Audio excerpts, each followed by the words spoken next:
Obligatory confusion and delay. Well, I've been informed that Gio is quickly driving back. He'll be at his post momentarily. But good morning, good afternoon, and good evening, ladies and gentlemen. Welcome to another episode of the Digital Archipelago. It's nice to see the usual names in chat. Nice to see Jacob, Khalifa, Ali, Vingel, the man who works the hardest, the man who is a mod of 1,000 streams and 1,000 chats. Joseph Campbell would be incredibly proud. So welcome, everyone. It is 1,000,000 degrees where I live, and there is a shitload of humidity, so I am actually dressed more and more like Steve Saylor because I'm wearing a pair of shorts and a nice shirt and jacket on top because, we have to ensure that there is a level of expectation and proficiency. And so our good friend, of course, is on his way. He'll be here soon. And in addition to that, we have to seriously consider the idea that our friend Gio might have what's known as time amnesia. So we've got that going. Yes, our favorite frog is here. Well, I am here. And in fact, I had a chance to deal with a lot of frogs yesterday. I was dealing with a nasty bit of rain. It was much needed because we hadn't had rain in like a month. And so now I'm getting to suffer in like 105-degree weather with like 85% humidity. It's fantastic. Time blindness, time amnesia, also called a girlfriend. And that is true. Gio's achieved fake cell status, and we should be very proud of him for that and very happy. So good to see everyone. Hello. It's very funny. I noticed that Nathaniel's in here. I'm pretty sure I saw him or someone else that is in chat and one of the Orthodox people that I like listening to on YouTube. So I'm going to keep busy. But we've got rather a packed episode for you all today. There's a lot of news that we need to cover. There's some articles that we want to be reading. Hello, Johnny the Great. I'm glad to see that we have some Native American representation in chat as well. And we'll get started with a little bit once he's here. But in the meantime, lots of good stuff's been going on. Gio's been incredibly busy. He's been telling me that he's got quite a few shows that are in the backlog that are going quite well for him to record. He's going to be very busy very soon. I know he's recording a solo episode as well. So yeah, no, it's quite a bit of good stuff ahead. I've been busy working on some longer projects. I'm finishing up on a book review for the Mars Review of Books, and it'll be kind of funny when that book review comes out. I got to submit that on the 14th, so this coming Monday. This Saturday, we'll be also reviewing, let me go pull out all this large pile of books. Be reviewing Empire's a Way of Life by William Appleman Williams, and that is on top of his other book I'm currently going through, which is The Tragedy of American Diplomacy. So I kind of want to read that and then do a video which is comparing and contrasting the tragedy of American diplomacy versus that of Kennan's book on American diplomacy. Should be a good time. But hopefully Gio gets his butt in here because it's fun to talk with you all solo, but I think we're all missing our favorite bit of laughter in the chat and on stream. So hopefully he'll be in shortly. But in the meantime, ladies and gents, welcome to episode 54 of the Digital Archipelago. We crossed a couple of weeks back that 52-week, 50-second episodes. There's now 52 weeks, a full year and more of content over here. We're quite happy with that. But I wanted to get started with you all today by sort of just going over the news and taking a look at just what's been happening here in the country, because we talk a lot about Twitter and such, and our good man is here. Welcome, Gio. Oh, hey, man. Sorry I was late. I came back from my grandmother's in the falls, and it was the traffic, and yeah, man. What have you did you do the intro? I did do the intro. I did the tweeting. I did everything that was going. I was just telling everyone that you have time amnesia. Yo, yeah. Go ahead with that. I have a bit of an announcement in terms of the significance of the. No, you finish it because I was going to talk about Sky King, but you go. Oh no. I mean, I was just simply saying that I think that we're in a weird spot where the game of doxing and now with the Doug Mackey thing, we're in a weird spot where your shit posting can be used against you before a federal grand jury. Well, now with the boomer, the Q boomer, that guy that they murked, they redacted. Yeah, they whacked a guy in Utah. And at first, when I first saw the first tweet about it, it said a brother in our ward, and my first thinking was like a black guy in Chicago. I was like, oh, this is going to be like a huge blow up, and then no, it was literally some Fed posting boomer on Facebook with the most deranged stuff possible. But I mean, like, hundreds, if not thousands, of threats get used against presidents throughout the history of social media, like every day. But this is the first time that we've seen one that, like, off somebody, redacts them.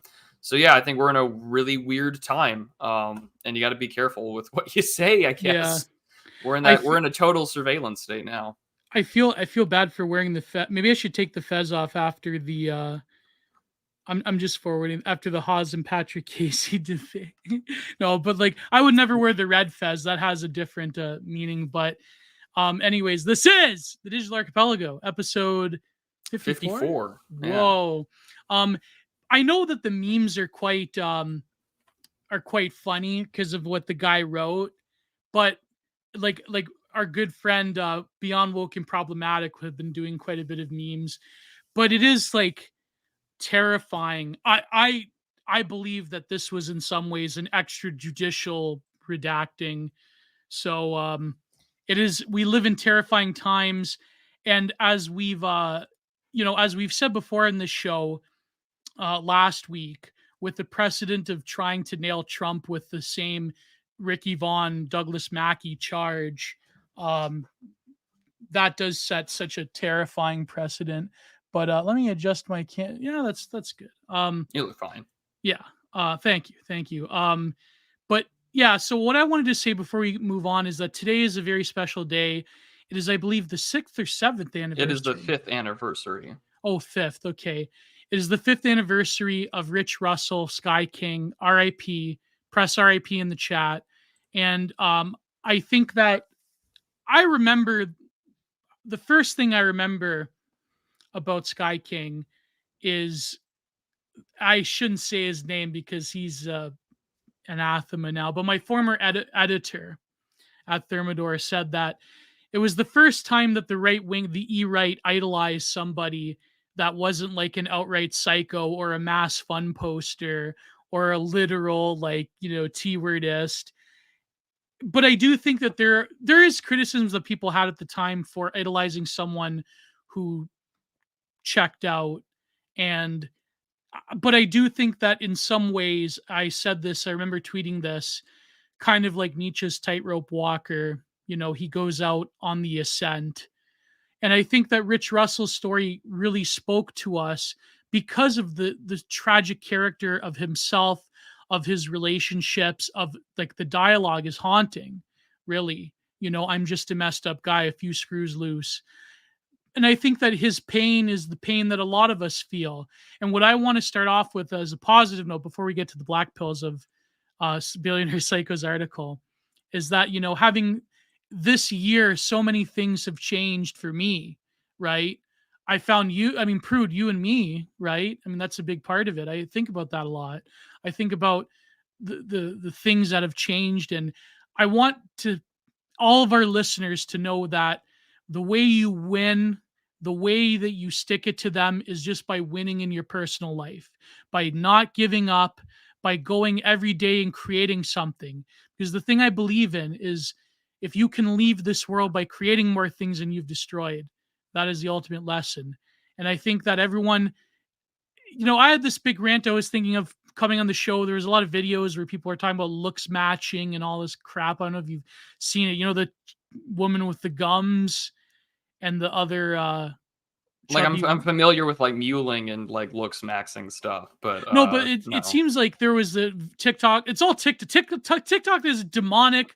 You see, the Chinese have discovered cruelty. This is why I loved Catherine's article in Compact earlier today, because she compared Twitter and TikTok to New York and Los Angeles. New York is Twitter. And, there are some places where it's like a shithole and you don't want to go there. Yeah. But you know that there's wealth, there's access to capital, there's like connections. It's bustling. There's a party here. And you think about leaving, but you're going to go down with the ship. And she says you could leave. You could go to TikTok. You could go to Instagram. It's like Los Angeles. It's a whole different environment that you're not familiar with living on the East Coast. And I think that that's incredibly true. And I think that I know Peter Thiel's got his own ulterior nasty motives, but like, but he had said in a talk not too long ago, he says, when I think TikTok, I think the Chinese Communist Party. And I know that that's a little bit of saber rattling, but I think there's a lot of truth to that, because clearly TikTok in America is the worst, like, degenerate social aspects of our decline and the pause, and versus like Chinese TikTok where that shit's banned. And so like there's a weapon there, and it's clearly weaponized. And I wrote something earlier today because I bought in and I got Twitter Blue. I have to, then that means I have to dev. I promised people, and now I have to do it. I did it for the sole purpose of the fact I make more than enough to make up for it, and I like the idea of some of the. I like editing. Okay, I'm terrible with typing. This is why I did not get that editor job, because I need an editor. But I had said this. I said, I said touch grass gets thrown around a lot by almost every side of the political discourse, because outside of the actually that's a good thing people, everyone knows that things have fundamentally gotten worse. People are more dependent on drugs, phones, and live vicariously through others than they actually live their own lives. The most well-adjusted people I've met are in the small minority of being religious, self-employed, or active with entrepreneurial, artistic, or political projects. Sherry Turkle wrote in 2011, "These days, insecure in our relationships and anxious about intimacy, we look to technology for ways to be in relationships and protect ourselves from them at the same time. That our technology provides a means of instilling distance to not get hurt, or why the talking phase has only gotten longer while others swipe for more options like it's an open door. You see this as young, usually white men find themselves locked and priced out of marriage. A sense of entitlement emerges from their female counterparts, and the internet provides either a substitute or something to drown the pain in by commiserating with others or trying out solutions from the Tates and others like him. The average person is fatter than what they were just a few years ago. There's a sizable portion of the population, regardless of political persuasion, that knows we're not well, and so they rage. In an over-socialized, overstimulated world of digital connections and being sent into a blood-boiling rage over existential disagreements, touch grass is seen as a pleasant escape or some sort of failing spell or ward to cast out those you despise." And attached, I had an image that said, "Antidepressant prescribing increases by 35% in the last 6 years." So, you know, it went from only a couple, you like 20 million people. Yeah, I wrote that. Whoa. And it's just like antidepressants rose by over, 5.1% in 21 to 2022. And it's the 6th annual increase since 2017. And I just think that that's a crazy thing to think about, because normally we think of SSRIs or therapy being this sort of like white women, waspy, over 45 types, when the more I started researching it, the more I realized that it's not just them. They just happen to be the highest per capita. And I think we're in a really, like, this is why I understand, like, there are people that you criticize Sky King for, but consider the fact that, like, a guy that works, at an airport with no formal flight training just picked up and flew around for quite a bit of time before, crashing and ending things. And I think that it says a lot that, this guy flew a plane without any formal training, did rather well for himself. And to him, that was the only time he felt like he had meaning in his life, was this that he was alive, truly. Yeah, that he was alive, that there was the sayonara. Most people don't feel that anymore because we try to replace it with these substitutes. And I think that, maybe while not idolizing, the fact that this was his send-off, I can certainly admire the fact that a man took action and did something that means something to him, where he felt alive. That inspired others. Yeah. Not inspired others to take themselves, but to inspire them to realize the plight of the sensitive young man in this day and age. Now, there's something that you said there in that very beautiful piece, Prude. You said like the sort of lack, the inability to have any form of intimacy or connection, which is a big thing.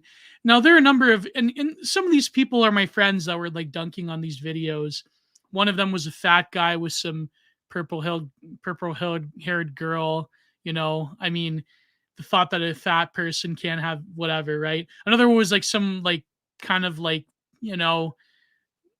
woman with her husband, and they're not very looks matched. And I think another third one was like some like, fat woman or whatever. But the point being is that I feel like it seems like all at once these TikTok things, you have to like be clear of the whole like Chinese psyop thing, because, not to be clear, there's a truth to it, but you can't fall into sort of neoconservative, like, boomer hatred of the Chinese. But at the same time, I don't trust the Chinese as, when it comes to the BRICS, I'm much more of a pro-Russian person than a pro-Chinese person. But I think that when it comes down to it, though, TikTok does become a vector for a number of very dangerous social contagions that we've seen. But what I wanted to talk about was like it ties into the Sky King thing, and what you were saying in your piece is that why like like it's so hard to find someone that you truly love and who truly respects you as a man. It's so hard to sort of parse together the collapse of relations between men and women, and it's like people shouldn't be hard on themselves in the end of the day. But it's just that when you're blasting something on social media, and when you have this sort of obnoxious TikTok memes and dances and so forth, it becomes very easy to sort of disassociate the fact that these are real human beings with real lives, and that maybe people are flawed fundamentally, and that, you know, as much as we have our right-wing principles, at the end of the day, there should be some capacity for mercy, because you can't expect a lot of things in a fallen world. And the fact that people can find each other still in a deeply fallen world, you know, it's like you shouldn't really like dunk on people all of a sudden because of whatever. There's like, as much as people have to seriously take their own physical health and their own appearance seriously, I do think that there's so many things working against people, that to just like dunk on them for a viral meme is sort of beyond the point. It's not really it's like, you know, it's funny because in a group chat we were talking with Martin, it's the same people that have the sort of touch grass, have sorry for YouTube, you know, have relations. Yeah, I know, but you can say sex on YouTube, Gio. Yeah, all these bigger YouTubers, they're paranoid about even saying sex, but yeah, live stream is a bit different. You know, have sex, touch grass, like it's beyond the point, right? You know, you know, both of us, Prude, we're lucky now that, you know, well, we've had different people in our lives, blah, blah, blah. But I'm saying, like, for people that have an inability to feel a level of intimacy, that is such a wrong attitude, because it negates the grander social, but even personal existential issues, not just between men and women, but also how to relate to people in general. You know, let's face it. I mean, I don't want to turn this into blame boomers for everything, but a lot of boomer parents have failed young people in terms of coping with a changing world, with a destructive world. And I think that to just blame someone, like to say not having sex is like to say that that's somehow a moral failing, that's the most Reddit coon brain thing ever. And when I see right wingers do that, not to name names, but when I see right wingers do that, it's like, come on, man. Like it's beyond the point. There's so many issues why young men in particular cannot find partners, cannot find love, and to just dunk on them and say maybe you should have sex. It's like it's the same thing that fucking irony leftists say. It's like, come on, get a break. It's to say that you're an incel that needs to touch grass is a weapon of the enemy at the end of the day. And it's just I see that, you know, yes, we should worship beauty. Yes, we should maybe touch grass and have a bit of perspective and do things that are quote unquote normal. But at the end of the day, I think that there's a better approach than just blaming someone as if it's a personal moral failing. Now, yes, are there incels that maybe it's their own fault because they're, you know, they have a very negative opinion of women or they're creepy? Yeah, okay, whatever. But that's besides the point. It's just like, yeah, I have an immense sympathy for a lot of people, and I think just dunking on them in a very online format, it really distorts our own humanity, right? And in some sense, yes, I agree that you should close your heart to pity in some sense, because we're living in a very terrible world that's going to get worse.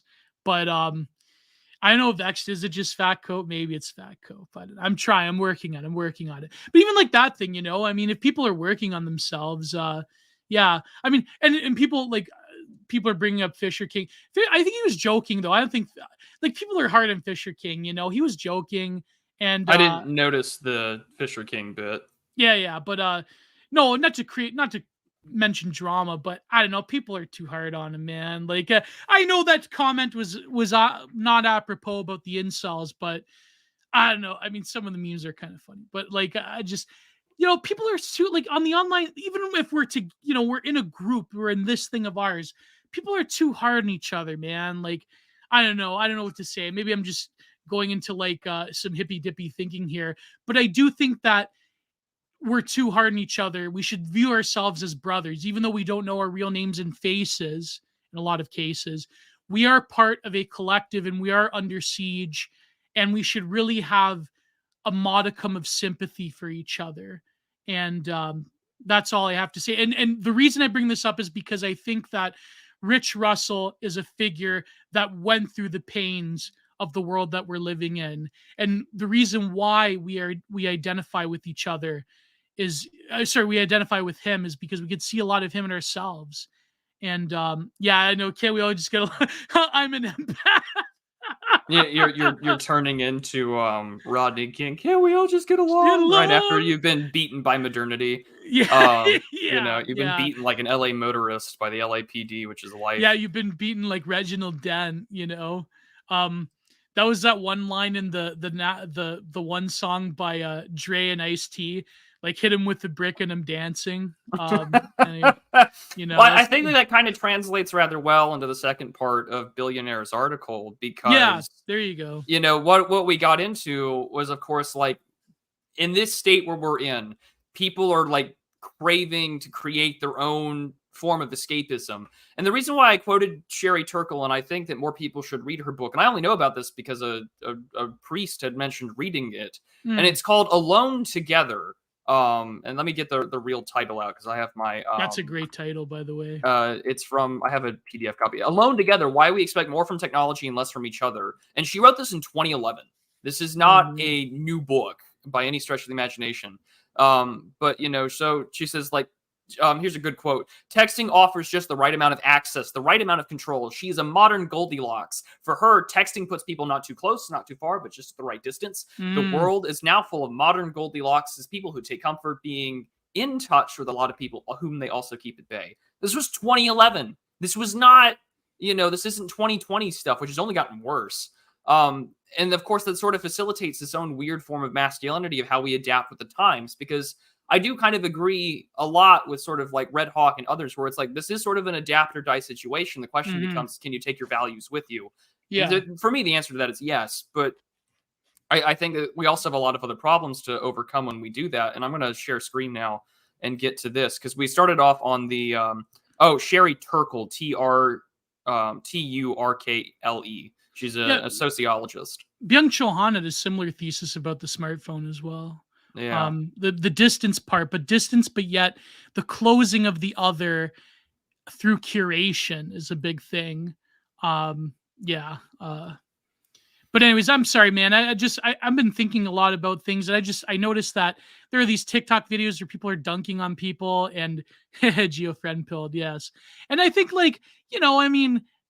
hopefully next year when we get to focus on something bigger, even though it's probably just going to be a clown show and there's but I still think that I maybe I come from the old head, old troon understanding of a big tent. I know Zero H.P. Lovecraft recently wrote about this with his review of the Spider-Verse, that we come from an old head, big tent understanding that for a lot of reasons did not pan out.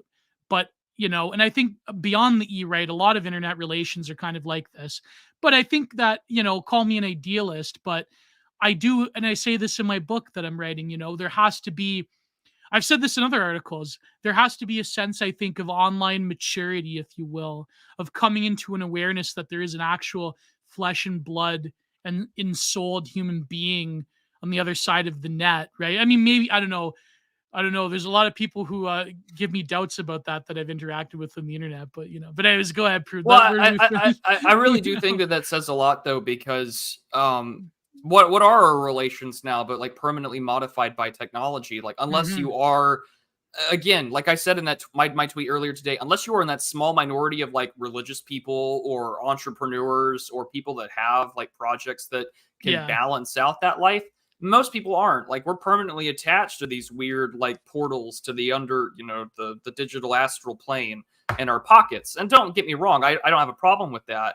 And I think that that's really what matters, because we were talking about that in the chat. Like, the most well put together people we know are doing pretty okay financially, good spiritually, and tend to be politically on the right, outside of some academics and such. And I think those are really important things to consider. But what emerges out of this technology is also like these weird consumer identity forms of masculinity. And this is where Billionaire Psycho takes over. He says, Part 2, Dollar Shave Masculinity. Sex is to civilization as what gasoline is to modernity. Gasoline should not be forsworn because it is a useful tool when controlled. When sex is channeled and harnessed properly, civilization reaches great heights. Gasoline is not a substance that should be given liberty unless you are trying to destroy an enemy, in which case you coat them with napalm. Aidan McClear, the center. Today, love is being positivized into a formula for enjoyment. Above all, love is supposed to generate pleasant feelings. It no longer represents plot, narration, or drama, only inconsequential emotion and arousal. It is free from the negativity of injury, assault, or crashing. To fall in love would already be too negative. Let me see. Yeah, you say it's here. Yeah, the Agony of Eros from Byung-Chul Han. Yeah. But yeah, the defense of bare life is intensifying into the absolutization and the fetishization of health. The modern-day slave prefers it to sovereignty and freedom. When bare life is hallowed, theology gives way to therapy, or therapy becomes theological. And that's built state. But that's also built off of Medical Nemesis by Ivan Illich, where and he had discussed how the therapy becomes the form of the confession booth. Yes. Pastoral power, as Foucault called it. Yeah. Senator Hawley is powerful compared to the average citizen, but powerless when compared to the permanent bureaucracy. His role is symbolic, ceremonial, and a vestigial performer of the dead republic, the frayed illusion of democracy which protects the federal bureaucracy from external discontent and popular rebellion. My analysis interrogates this symbolism, which I think this is very fitting for a lot of stuff. Like, you're telling me it's not the figurehead Biden? It's some weird bureaucracy of like purple, like boomers and people with blue dyed hair? Yeah, it's them. Pay no attention to the man behind the curtain. My analysis interrogates the symbolism, the dynamics of misdirection, the implications of enduring cultural deceit. Politicians are supposed to be cynical, dishonest opportunists. I respect the hustle, hate the game, not the player. There's a lot to admire about Josh Hawley. He's tall, handsome, clever, accomplished, disciplined, hardworking, wealthy, and well-connected. On a personal level, he's secured a comfortable sinecure during an era of widespread poverty and despair. Any man would be proud to father such beautiful kids and successfully insulate his family from the inevitable tragedies of crumbling empire. But what fascinates me about this man and the slick breed of lawyers he represents, a coterie of arrogant, unimaginative losers who have dominated the Republican Party since the days of Reagan, is their remarkable stubbornness. On some level, I admire their blind, delusional commitment to ignore reality. Who doesn't? That's a great movie, Devil's Advocate. They needed him to play the devil eventually. I don't, instead of Jack and Jill Dunkachino shit. No matter how many icebergs the sinking ship collides against, the GOP-controlled opposition continues along the same course, rushing full speed ahead. The conventional wisdom of the Republican Party is 28 years behind the times and shows no sign of adjusting to 3 decades of consistent, predictable failure. In 1994, neoconservative military strategist Edward Luttwak wrote an article entitled "Will Success Spoil America?" His analysis was published in the Washington Post, the biggest newspaper read by the American political class. Even then, these current tragedies seemed obvious, and Luttwak punctured the entrenched dogmas of the Republican political class, saying, Republicans of family values persuasion should have been the first to recognize the more disruptive change that had been inflicted on the working lives of entire industries. As it is, only a few paleoconservatives of Pat Buchanan's persuasion have recognized the far from mysterious economy-society connection. Hence, the standard 2-part Republican political speech. Part one celebrates the virtues and dynamic of economic growth propelled by technological progress, deregulation, and free trade, while Part 2 mourns the decline of family and community values, eroded precisely by the constant dislocations caused by our turbocharged economy. I wonder if one contributed to the other, Prude. Yeah, right? Almost as if Ted Kaczynski had written about that when lambasting conservatives. I just wish that, I'm kind of skeptical of Luttwak because... he's a Ukraino shill now. Like, he had this comment about how America should engage in the battlefield, and I don't know, man. Like, you got to still take him with a grain of salt in terms of his geopolitics. But Luttwak is 100%. That's the way Bab says it, Luttwak. But he's 100% correct here. But yeah, go on. I think it just illustrates that there was this degree of hubris where we got cocky. Did success spoil us? Absolutely. Because, we thought the American political class, I don't know if that sense of optimism, because there were people ringing the alarm bells in the 1980s and 90s, and Pat Buchanan sure as hell was one of them. And, what did we get? We had this moment of victory, this ideological idea. And I wrote about this in the Kierkegaard and the Gay Paperclip article I wrote, was because it was basically like, we're pursuing a cultural avenue of victory rather than like an industrial one, because we're beginning to deindustrialize in the 80s and 90s. We sell ourselves this myth that it was rock and roll and Coca-Cola and blue jeans that won the Cold War because everyone wears them, everyone listens to our music. Mm-hmm. And it was sort of, again, that sort of global homogenizing, systematizing form of leftism. But although back then it had a Cold Warrior streak to it, and now you don't need that. Although America's still really good at fighting the Cold War, as Thomas 777 likes to say. Mm-hmm. And so we're trying the same stuff again in a different political and geopolitical environment. And now that spoils, they've spoiled, you know, we think we've got all these fruits, all these treasures, all these meats, and if we open the fridge, they're not there anymore, just mold and a rotting stench that we're too afraid to open and look at ourselves. And I think that has contributed a lot to the fact that for ordinary average people like you and I, we're closer to the fridge than the political elites, and we can smell the rot. I'm really close to the fridge. No, that was a joke. I'm really close to the fridge. You know, so there was a point that Javier made. By the way, I'm trying to record. I might not come out with Content Minded a solo episode tomorrow, but probably Saturday.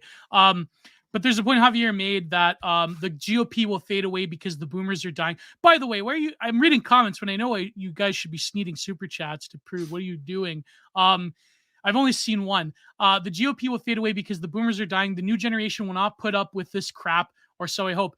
I think that the Republicans, at least the smarter ones, and maybe not so much as the Conservative Party here in Canada, although I don't know. I mean, I'm not a big fan of Palavra, but I think Palavra is at least in some ways, the right direction. But, you know, because Canada is very much a post-political managerial state. But I think that there's some smarter people in the Republican Party that probably know that when the boomers die off, there's going to have to be sort of an existential, there will be an existential crisis within the Republican Party in terms of their direction, how they could appeal to those disaffected Gen Xers and millennials that voted for Trump. And I think that maybe if the boomer world order in the Republican Party, of the McConnells of the world, of the I can't say that about Chuck Grassley. Apparently he's pretty base, Chuck Grassley, but you know, come on, the guy's 90 years old.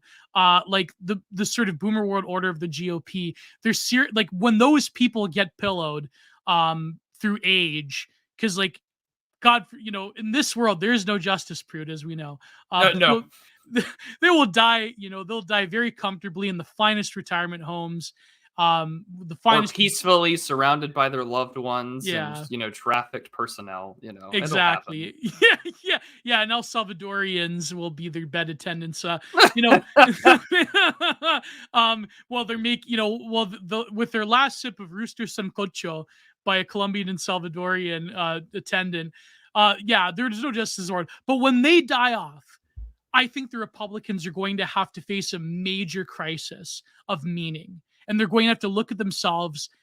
Either you become an anti-immigration, somewhat nativist, somewhat radically, economically open party that is sensitive to the needs of the working class people, especially, of European descent who have sustained them. Or are they going to basically double down and become this like controlled opposition and like outer party existence that becomes irrelevant? I mean, you're an American, Prude. Like, what do you think of the future of the GOP? I mean, maybe next year we'll see what happens. I'm not remotely optimistic in the slightest, but I mean, it's strange because, like, on one hand, there is a much more ethnically minded concern inside some of these talking heads. Like, it's weird to see Matt Walsh say the words "white extinction." But at the same time, right, we're kind of seeing this. He works for the Daily Wire. Come on, man. Yeah, I know. Like, that's interesting. I wonder how long that can stay around. But however, the other thing that comes to my mind is that you're already witnessing these sort of like little interscene ethnic, factions fighting off inside the Republican Party. Because, like, keep in mind, everyone's idea of like Trumpism without Trump is that we're just going to like try and replicate his success because like he managed to get the like Rio Grande Valley, which has been hardly a big blue wall inside of Texas. And didn't DeSantis try to pull? I will answer that in a second, default friend. But the thing is that you have these interscene like ethnic factions. Like you have like the Ronna McDaniel versus Kamit Dillon for like the RNC chair. The Vivek stuff has like triggered some like kind of ethnic conflicts but also on Twitter. economic, because now the Silicon Valley people want to get in on the GOP for some reason. They already tried with Blake Masters when you think about it, right? With Thiel and yeah. Yeah, no, and I mean that too is Is the Ronna thing. McDaniels good or no?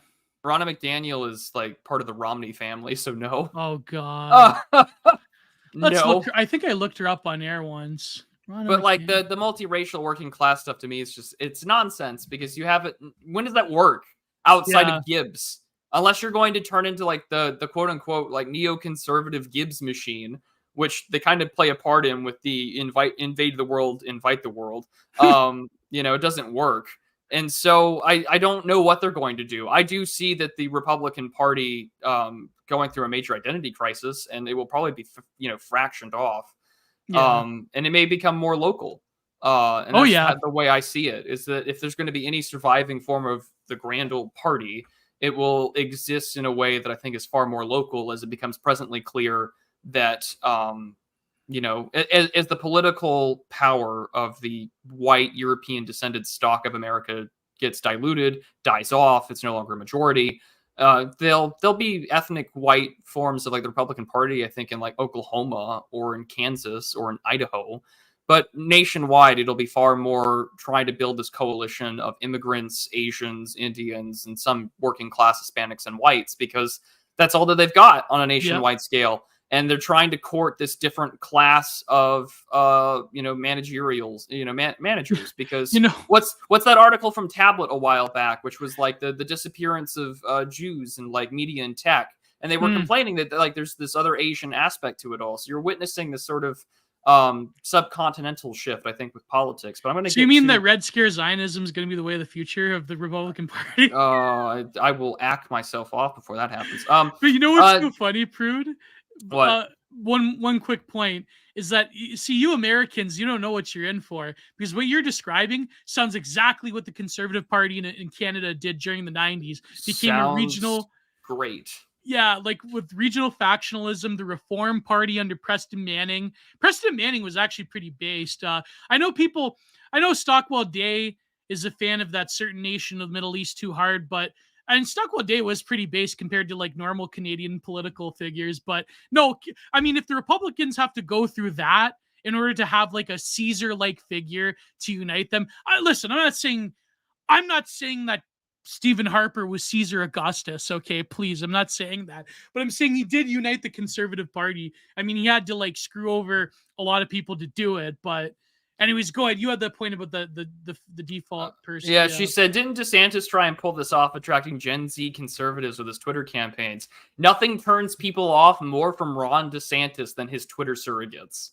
I'm sorry. Like, David Reboy and Pedro Gonzalez don't make me want to vote for Ron DeSantis. Reboy blocked me. We were mutuals. What a bastard. Like, they don't make me want to vote for him. So I'm just not a fan. If honestly, he could embrace a more meme campaign of his like socially awkward self, and that would probably do better for Gen Z conservatives, being like, wow, this, motherfucker's like literally me, as he like sits down in front of a table, gets fed a steak, and they're just like, hungry. Like, I'd vote for that. If he did a campaign where he was just like, I'm autistic, I'm going to like run this country like someone plays Hearts of Iron 4, that guy would have my vote in a fucking heartbeat. But you're going to tell me that the spinny wheel edits aren't going to cut it for him, Prude? I don't think they will, because no one believes it, and I feel really bad for Nate J. Hockman. Yeah. But I mean, his extreme right-wing ads, the one with the weird sun thing, I don't know, because everyone had to cancel him and fire him. So yeah, I feel weird that the Jewish National Review contributor thought putting a sun and rad in a I forgot Nate Hodgman's. Yeah. So I don't think Son and Rad Ron is gonna happen. Son and Ron. You mean? Yeah, like I just Ron? I just don't. I don't think it's like that. It's like that old Pat Casey clip. Like a nice white girl and a Son and Rad might be a little too much. Yeah. Like it. Maybe it's a little guys. It's a little too much for his donor class, which is most of the Republican. Oh man. Vitalists. He was the one got canceled, and yeah, Ron I don't know. Ron and Rad isn't gonna happen. Ron and Rad. No Ron and Rad. God. That's so good. Yeah, Ron and Rad ain't happening. Like, sorry, like, you know, we can't have, if the Florida Reich isn't happening and he's burning what good political capital he's got. So, you know, I do think that, you know, there was something that future Moldovan citizen said that was pretty prophetic. And, you know, he comes out with bangers a lot of times, right? He said that, you know, people talk about Trumpism without Trump. The absolute worst case scenario would be Trump without Trumpism, because you'd get like Dr. Oz during the primaries. You get like, I think Ron DeSantis was in a way trying to replicate Trump's mannerisms without Trump, but he just couldn't pull it off, because let's face it, he probably does have a little bit of the tism, and he probably does have like a bit of like issues relating to people. But I think like if Ron DeSantis was brutally honest with things, he'd be like, listen guys, at the end of the day, I'm just a bureaucrat. I do my job really well. I want to stick it to the libs, and here's who's paying me. Vote for me because I'll get things done. If he just like, if he pulled an Eisenhower and said like, listen, I'm not the most personable guy, maybe I think Ron DeSantis could win.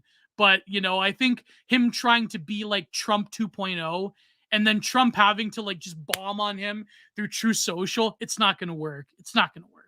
no, that guy needs to come. Yeah. If he wants, like, I don't know if he's going to actually skip the debate on the 23rd. If he does, he's a moron. I'm sorry. Yeah, he's over. It's over. He needs to go on there. But like, honestly, like, he could run it like Eisenhower, saying like, look, I was Supreme Allied Commander. I won World War II or whatever. Yeah. And if he did it like with that, and he says like, listen, I won World War II. And if Ron DeSantis was more or less like, listen, I turned the most like contentious purple state in the union into a solidly red state, and I like did I even got stuff Hispanics to, like, voting red. Yeah. You know, and he's just like, if I did all that, I'd go for it.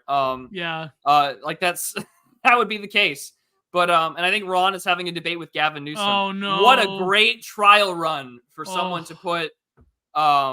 What a great trial run for fucking Gavin Newsom to be heir apparent to the Democratic Party. Florida versus California. Like, that's what people want, right? That's the vision, because there's a lot of Americans in this country that think California is a pretty good model. Like, it's a lot of shit libs that think that, but that's the summation of our times, as Mike Oxlong says. Like, that's the world we live in. Yeah. Is that people genuinely think that that's the way it's going to go. Is that these two visions, Florida or California, which way, American man of weird mixture. You know, like, it's a disaster. Yeah. We're in, you know, American psycho hours. We're going hard. And to be brutally fair, Prude, I mean, the GOP, I mean, there are certain people that we don't exactly politically align with in the Telegram ghettos, Prude. You know, there's a certain podcast network that does have a point where they say that a lot of like Telegram white nats, they do say like people who hate lower class whites the most are the Republican Party.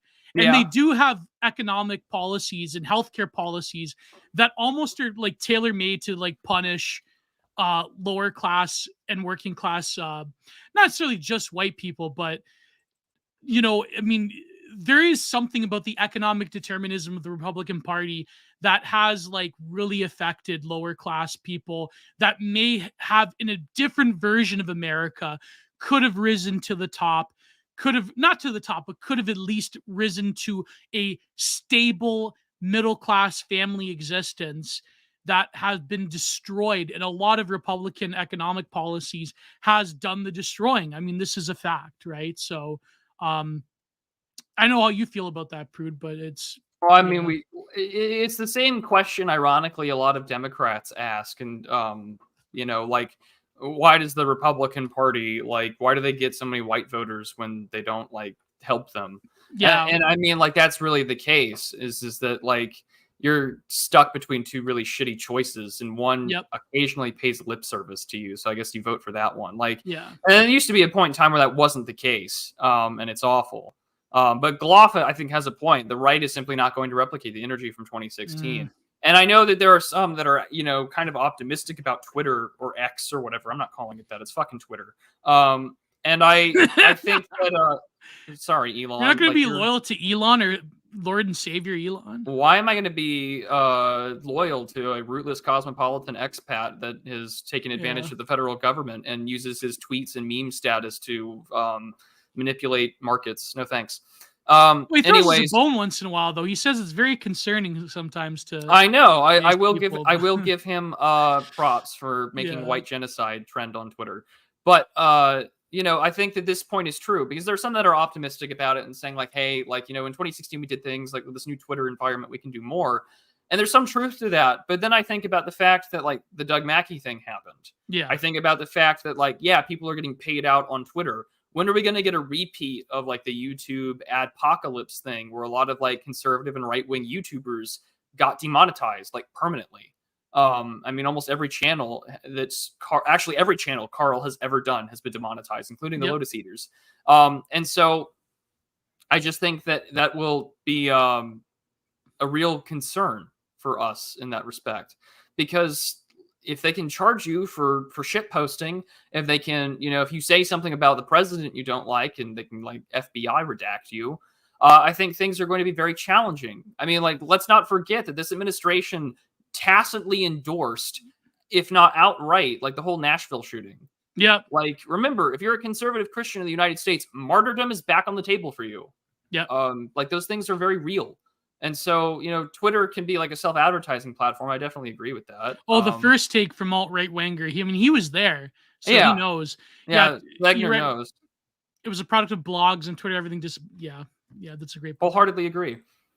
And I mean, movements, you know, that's an issue.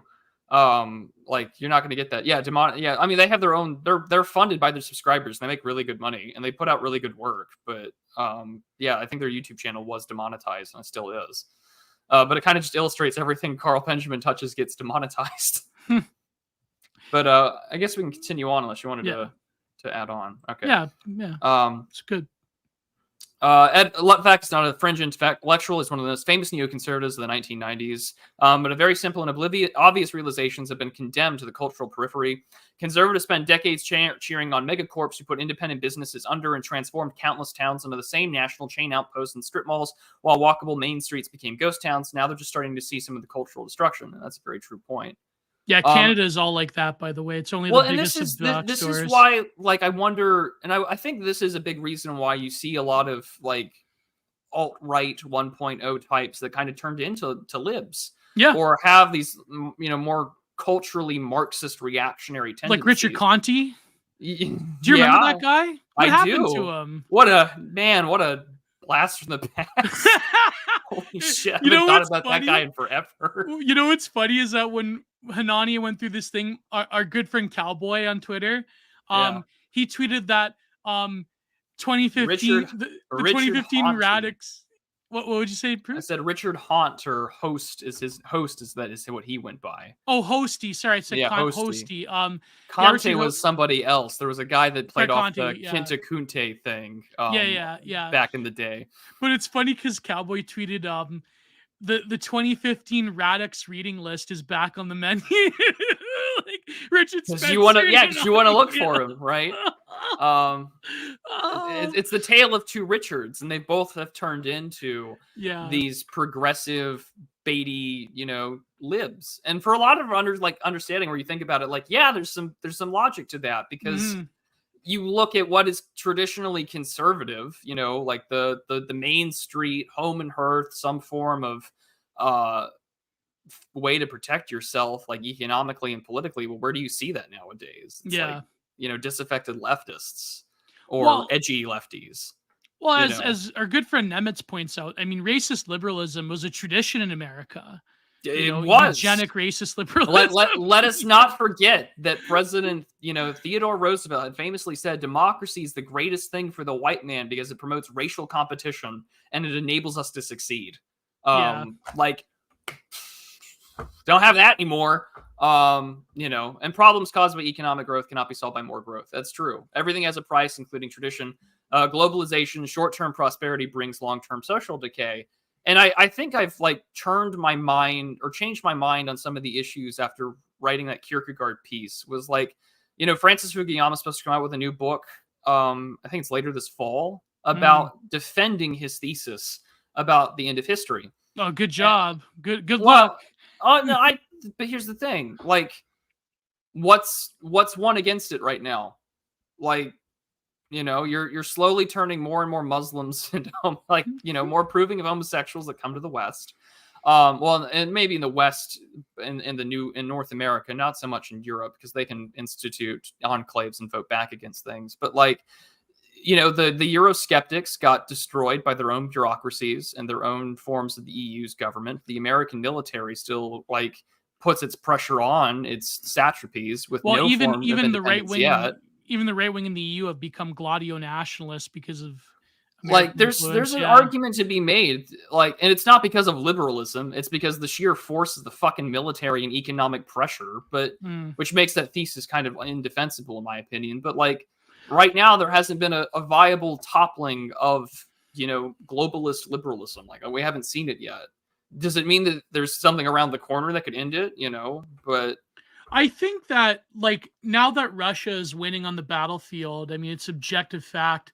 I think that the thesis, okay, here's the thing. The thesis that the Russians winning will translate into the liberal order in some ways crumbling or having to rearrange itself. I think that, eventually if they do win, or if winning doesn't turn into a North Korea, South Korea situation, I think that the liberal order will just basically find a way to contain Eastern Europe, and they'll move on. They'll find a way to screw over China somehow. I think that there will be adaptation rather than a collapse. Now, will it be a huge optics? It will be a huge L in terms of geopolitical power in the region, probably. But will the GAE or whatever you want to call it, will it find a way? Maybe temporarily, maybe not in 100 years from now. But I do think that as much as the BRIC nations are willing to push back, I still think that there's too much. They're not as powerful yet. And I don't think that, certainly I don't think the Chinese have any sort of ambition to become a culturally imperial power the way that America does. And so I think that, as much as it's positive in some sense for certain nations to rebel, I don't know. Maybe we're just making too much of it. Maybe it's just because of the whole like display of like third worldism attached to the BRIC nations that I've been seeing has kind of been cringy and beyond the point and whatever. But I do think that, I mean, there's also the basic reality, right? That like the more things diversify, the more socially stratified and distrusting that things get internally. Like, I imagine that eventually you might get some situation where it's like Austro-Hungarian Empire in America because of how ethnically stratified it is. But like, I maybe later in my lifetime when I'm 60, not happening, gang, will finally be proven wrong. But in the meantime, I just think that we're in this weird situation where like, challenges are being attempted to some degree of success of being put down, both internally and externally. I don't think it can last forever. No empire does. Nope. But we'll see in time. But like, I hated this because like we were watching this Perun video. We were just going through it and sort of criticizing it. But he said, America's biggest strength is it's like, it's mass immigration to keep things going. And it's just like, bro, we can't, like, we have difficulties making fucking prefab stuff for industry and manufacturing. Like, I don't know what you're on about, man. Like, we're not doing so great in that competency crisis. Yeah. No, but that's what I mean. Like, I mean, I think that the fact that they're admitting that, Russia's more or less winning in the New York Times and CNN, I think like they're trying to do the containment thing. Of course, the whole Niger thing is another interesting development, but I don't know how far that's going to go. I do think that the sort of ignorance of Washington towards Africa. I mean, apparently Newland has went there, but I do think it's a mistake to just let China take over all of Africa. But at the same time, it's like, what are you going to do? Like the whole ideology, operating system of the West will means that they will never re-enter Africa ever again. So maybe not ever again, but who knows, right? But yeah, sorry, Prud. I mean, I think it's more Russia than it is China in this part of the Sahel. And yeah. Keep in mind that like they had an election on like July 26th. The pro-Western leader was put in, and then all of a sudden there's this coup. And, there's a lot of French and U.S. military assets in the area. There's an airfield that gets used. A lot of drones get used to fight various like Islamic groups in the region. And also like there's a French company. And a French company mines uranium in Niger. And so it's just like, oh, well, this will be interesting to see how this plays out. We'll cover more of that later this evening on Wagner versus... Oh, you're going to cover it? Yeah, we're going to cover it on the Old Glory Club later tonight. Okay. Yeah, Yeah, the Wagner state of versus the French empire. Foreign Legion. I'm all for that fight, brother. I'm all for that fight. Oh my god. But to continue on, because this article is like a million things. Yeah. It's a million pages Wait till long. we get to the gender discourse again, Prude, in this I article. can't wait to relitigate the last 10 years. The ideals of community and the future careers of young American men have been sacrificed for cheap labor. Mass immigration has flooded the domestic labor market with unskilled, warm bodies. This deliberate policy has ushered in anxiety and the volatility of the gig economy, a cast of precariat serfs trapped in an unrelenting treadmill of debt, rent, and consumption, stressful hypercompetition, poverty, and instability. To avoid downward mobility, teenage Americans flung themselves into a parallel debt-fueled arms race seeking college credentials, chasing after a dwindling supply of white-collar jobs and the consequences accumulated. If we examine this basic argument, Senator Hawley contends that American men lack virtue. He shames young men among his audience and demands a renewal of classic masculine chivalry, generosity, honor, and courage. But what he fiercely and stubbornly neglects is any examination of the origins and incentives of patriarchal virtue, why men ever bothered to respect and cherish women. Once again, he willfully ignores the historical record, neglecting thousands of years of Western tradition and documented legal precedents. In a world of nominal equality, where men and women are supposedly identical peers and therefore financial competitors scrambling for the same narrow spectrum of profitable careers, why do men owe anything to anyone? Helping your competitor is a fatal mistake.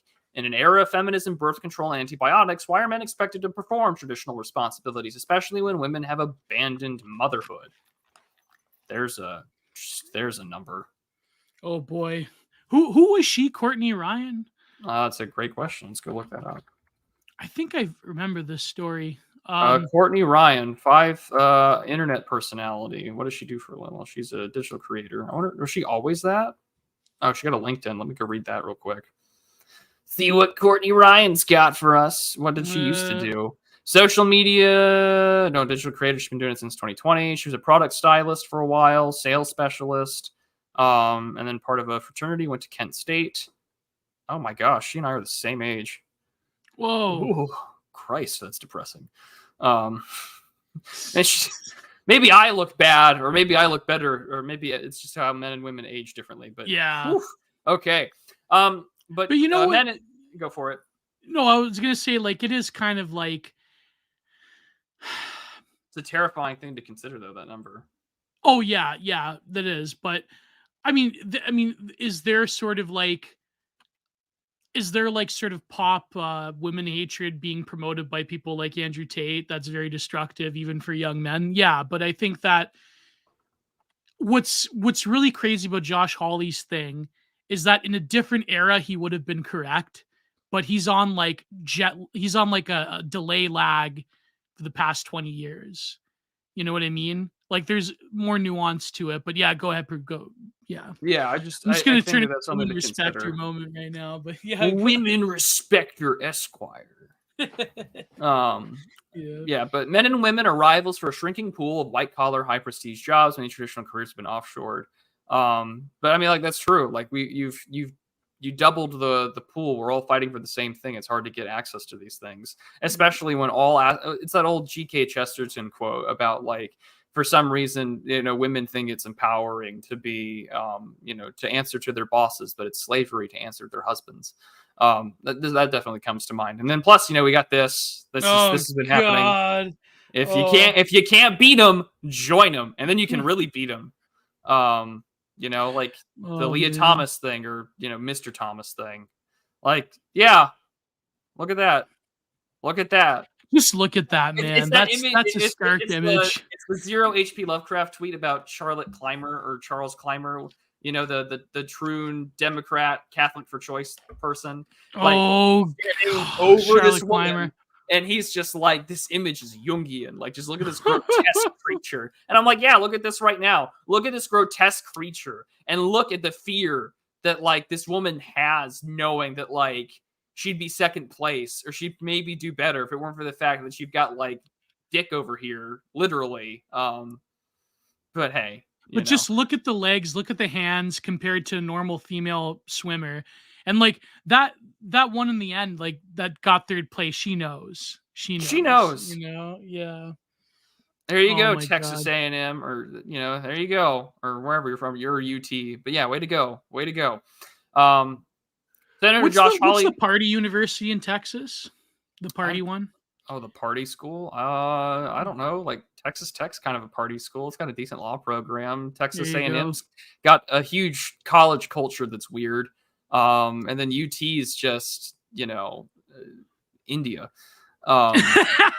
It's just India and Richard Hanani at UT. That's like certain parts of University of Toronto. It's just like India it's India and Hanania. It's India and Hanania. That's what you got at UT nowadays. Except maybe the women's swim department. So God bless her. But like, yeah, he doesn't. No one. Yeah, and I mean the Kyle Rittenhouse thing. Like say what you want, but there's masculine virtue. Yeah. There's not a lot of it left. How many? Yeah, he was 17 when he did it. Like how many 17-year-olds do you know that are willing to like take up arms and defend private property and to defend a community at the request of a fellow man? Not a lot. Because I think a lot of people know, like, you will never get that lucky ever again. They will never, ever, ever want another Kyle Rittenhouse to walk free again. And we just saw that with the Asian officer at the George Floyd overdose. Holding back the crowd, got 4.5 years in prison. With the most disgusting white liberal judge being like, well, it could have been less preachy. Like, no, dude, you should be redacted on a lamppost, but here we are. Like, you're in charge. And we don't tell our guys to be lawyers or prosecutors or judges, and we should. Like, if you were someone in law school right now listening to this, consider that those who your enemies are in the legal system. The guys that are telling officers that this is, you should be less preachy. As he sentences that guy to 4.5 years and wants to put more in. Like, that's where you're at. A guy was literally standing there. Holding back a crowd, as he's supposed to do, as a police officer. Yeah. The thing that really got me the most about that judge, I mean, he could be closeted, whatever, but that's besides the point. I mean, no, it's not besides the point, because if he is, then, well, I mean, the judge, just as a sort of like a petty servant of the regime, the one thing that really got to me was the way he said it to this police officer. He said, you were in the best position to help George Floyd. Like, you're in the best position to help our sacred martyr on the cross, underneath the cross. It's like the way he said it. Like, George Floyd is like an object of worship, but also like a celebrity. It's like, you were in the best position to help George Floyd. Like, not even like the professional, like Mr. Floyd. Right, like or the plaintiff or whatever, the victim, like not even like a professional legalese of a courtroom. The way he said George Floyd really just told, you know what I mean, Prude? It really just said it. Yeah, he might as well have just said peace be upon him or whatever. Yeah. Not even the professional Mr. This Floyd. black Sharia is getting annoying. Black Sharia. Oh, what it is. Man. Well, there's another word, but I'm not gonna say that on YouTube. But so yeah, this is where we're at. Like, what's the point in doing this? Like, there's no one's gonna back you. Senator Hawley isn't gonna back you unless you narrowly survive a harrowing court trial and you manage to have more white people on the jury than black. Yeah, maybe you might walk free, and then maybe they'll give you a couple $1 million to speak at like the NRA or whatever. But not gonna happen again. During the Kyle Rittenhouse trial, Senator Hawley remained silent and allowed the brightest example of masculine virtue to be persecuted after the verdict. Yeah, I stayed silent. Oh, God. And after the verdict was delivered, affirming Kyle's innocence, the senator criticized social media censorship but said nothing of Kyle. How curious. The American empire sends its brave warriors all around the world to bleed and die atop of nameless dooms of sand. Our nation prefers convenient pawn. Okay, we're getting into the weird AI women thing. Okay. Oh, yeah, boy. I'm gonna have to scroll past that real quick. The real courage, real honor, real integrity leads to some uncomfortable questions. Elected politicians are symbolic performers. I mean, this goes back to the thing that, Yarvin was talking about, like our elections nowadays is the most low cost, low energy ritual that you can provide.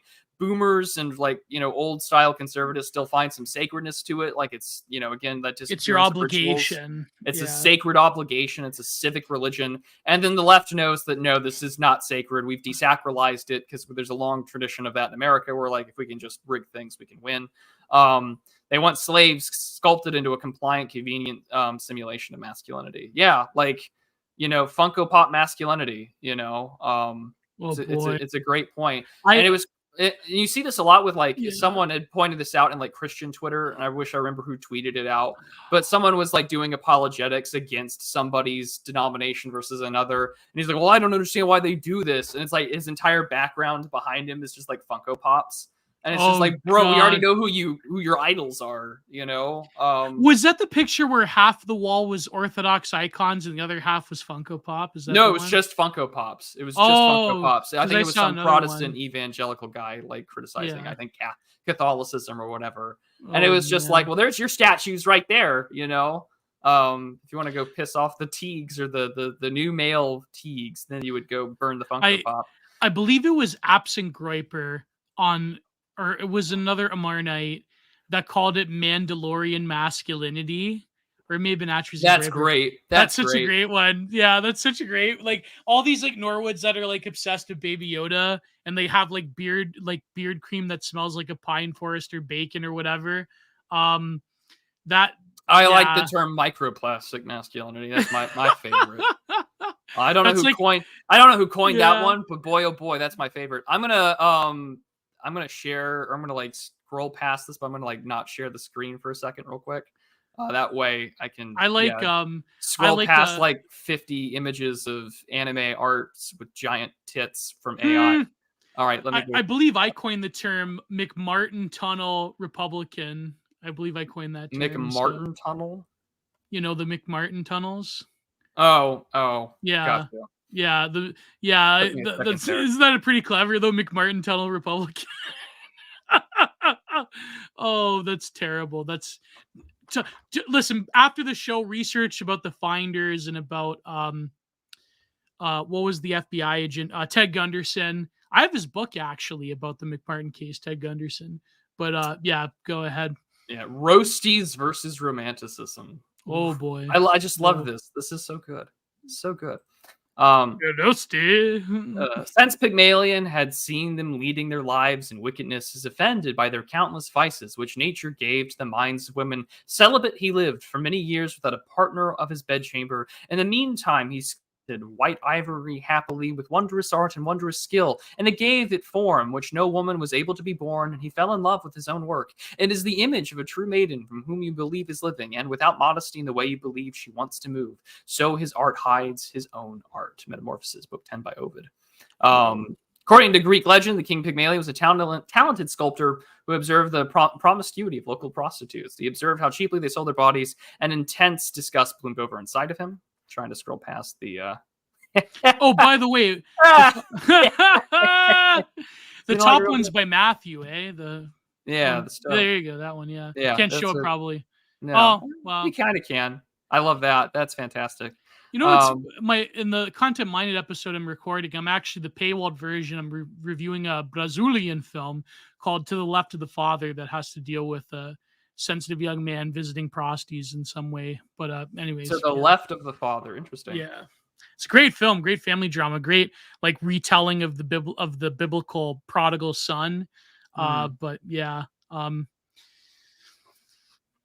this section of the article, this is the real meat here. So let's proceed. Oh my God. Also, while before we go any further, I wanted to. Some people were already talking about it in Twitter, and I'm just gonna like let people know now. Yes, the voice actor Johnny Hardwick, the voice of Dale Gribble from King of the Hill, he died. R.I.P. So and they're bringing back King of the Hill. So I wonder what they're going to do. They're going to do a reboot, or a sequel, or some sort of continuation of it, like Twin Peaks: The Return. I don't know what they'll do with that. I hope they don't like AI his voice or whatever. It's something about that sort of digital necromancy turns me off. They're probably gonna have to like write off Luann somehow. Yeah, I don't know what Mike Judge is gonna do if they're gonna continue it.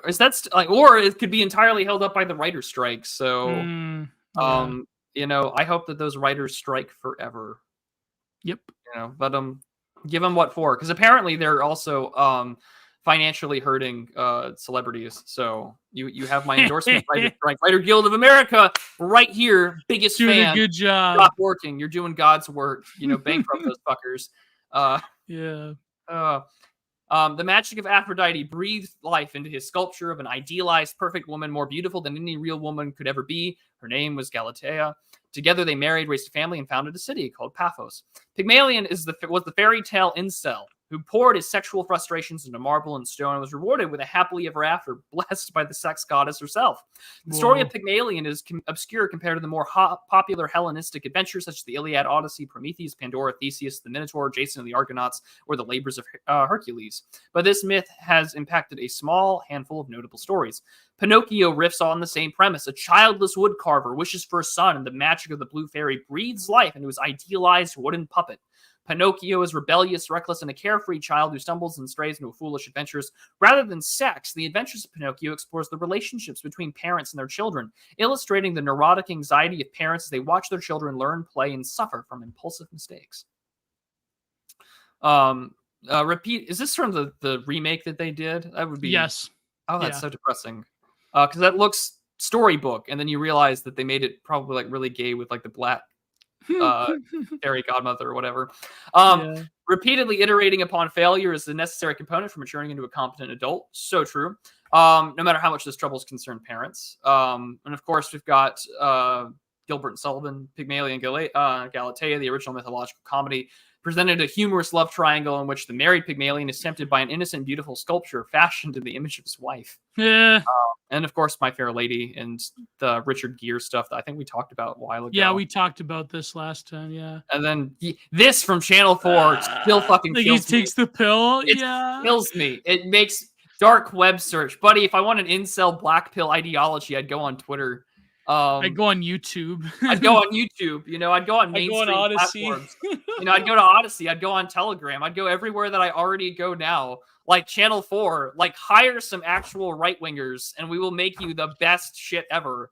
I'd buy the Devon Stack book if I wanted on Amazon still. Give me this job, and I will give you the best damn representation of it. And I will make millions, and I will fundraise more Antelope Hill publishing. But and today, the waifu, he mentions the waifu, the anime waifu.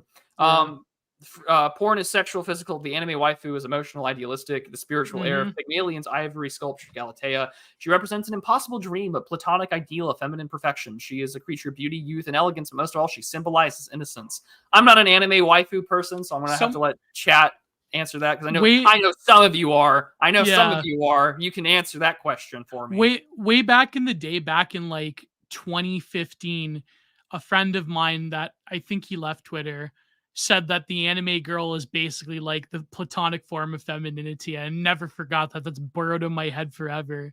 So yeah, I wish he would have capped the I mean, I'm good friends with Jesse Abraham Lucas. He's a great dude, but I wish he would have capped the Starbard tweet. I think it was some issue. I think it was when RBG or something was. RBG was dead, or there was something. He said an anime waifu would never think about getting that certain medical procedure ever. So you can say that word. Can I say abortion? Yeah, you just did. Okay. There you go. Yeah, there you go. An anime girl would never get an abortion. You know? An anime girl would never force you to wear a condom. An anime girl, never mind. We went down this road before. I just said that. That's a clippable moment of me saying that. An anime girl would never force you to wear a condom. It's funny because you're with real women now. I know. So it's an anime girl would never take hormonal birth control. An anime girl would never take MSSRIs. What else? What's another thing? An anime girl would never burn coal. Oh god! Oh. You know what's funny? My favorite one is like, I think this is a comment from one of Ed Dutton's videos. I've seen it around somewhere, but it's just like, I love this. I love your work, and I like the stuff that you talk about. Unlike the real world where there are liberals, Are liberals even real? Or I love anime girls. Unlike the real girls that are liberals, I've seen so many variations of it. It's fantastic. The Japanese cartoon waifu is kind, always faithful, fundamentally loyal. She'll never be a thought. She'll never be disrespectful, vulgar, unappreciative. Modern environmental stimulus, a primordial disgust is delivered through a novel mechanism, social media. Ancient compulsions are expressed through exotic technologies. The rage, loneliness, bitterness, and despair of the Western incel, trapped in a rusting industrial landscape, is a spiritual decadence of Pygmalion, Adam, and Tarzan, and Frankenstein's monster. Men who express a keen melancholy and hunger to be admired and adored. The incel too. Okay, yeah, Bride of Frankenstein. But no, what he said, like ancient urges are expressed with new technologies. That's like quite terrifying when you actually think of the implications. Well, it's like the million tweets of like me and who, you know. Or my favorite one is the tweet with the image I edited, which was Breezewood, and then I took the quarterback and cheerleader kissing. God. And I put that on top of Breezewood. And I was just like, me and who? Because I was like, that's the perfect way to engage with page. But like, people do it all the time. What if we kissed at the Breezewood gas station? What if we kissed at under the elephant's foot at Chernobyl? Again, primordial pleasures exposed through new technologies. And, that's the whole thing, too, is just that because of, it used to be like dime novel smut written mainly by men to appeal to women women writing them with male pseudonyms. And nowadays, and again, like Default is the person that I would recommend so that talks about this more. But like you think about the explosion of like sexual role play or that kind of form of eroticism expressed. Slaves of gore. People, exactly. But now it's just everywhere on the internet. But like that tiny, weird, fucked up lust part of your brain now has its own center on the internet that you can go to your own private corner, your own little digital goon cave, if you will. Funny how they don't say that they just jerk off anymore. They just say that they're gooning, like it's just forever. You get your goon cave, your goon session. It's just like, geez Louise. See, even gooning is an abstraction. You guys don't take a fucking break, do you? It's a session. It's about work. You have to pursue your own hedonistic It's the pleasure. Entrepreneurial self of Byung-Chul Han. It's the entrepreneurial form of onanism. You must produce. You must goon. No, but the thing is, like, you're not even like climaxing. You're not even getting it for release. It's like gooning is a further abstraction of onanism because now it's like it's not even about like cooming. It's about like the act of it becomes a performance in an own weird way. One of my favorite tweets ever, and of course she deleted it. Default tweeted that Trad thought e-girls are kind of like the slaves of gore. And like it was like, oh my god, like that role playing element of it. Strong one. Enough of the waifu Shinzo Abe. The Goonies. I forget who tweeted it. It may have been who was it? Was it? Oh fuck! This is why I tweeted white that man out. Goons alone. That's why I said, "Oh, you're gooning! Like, congrats on the henchman gig. I hope you got a good supervillain to work for." Because, like, you're gooning. What? I mean, are you a defenseman? What hockey team are you on? So, There you go.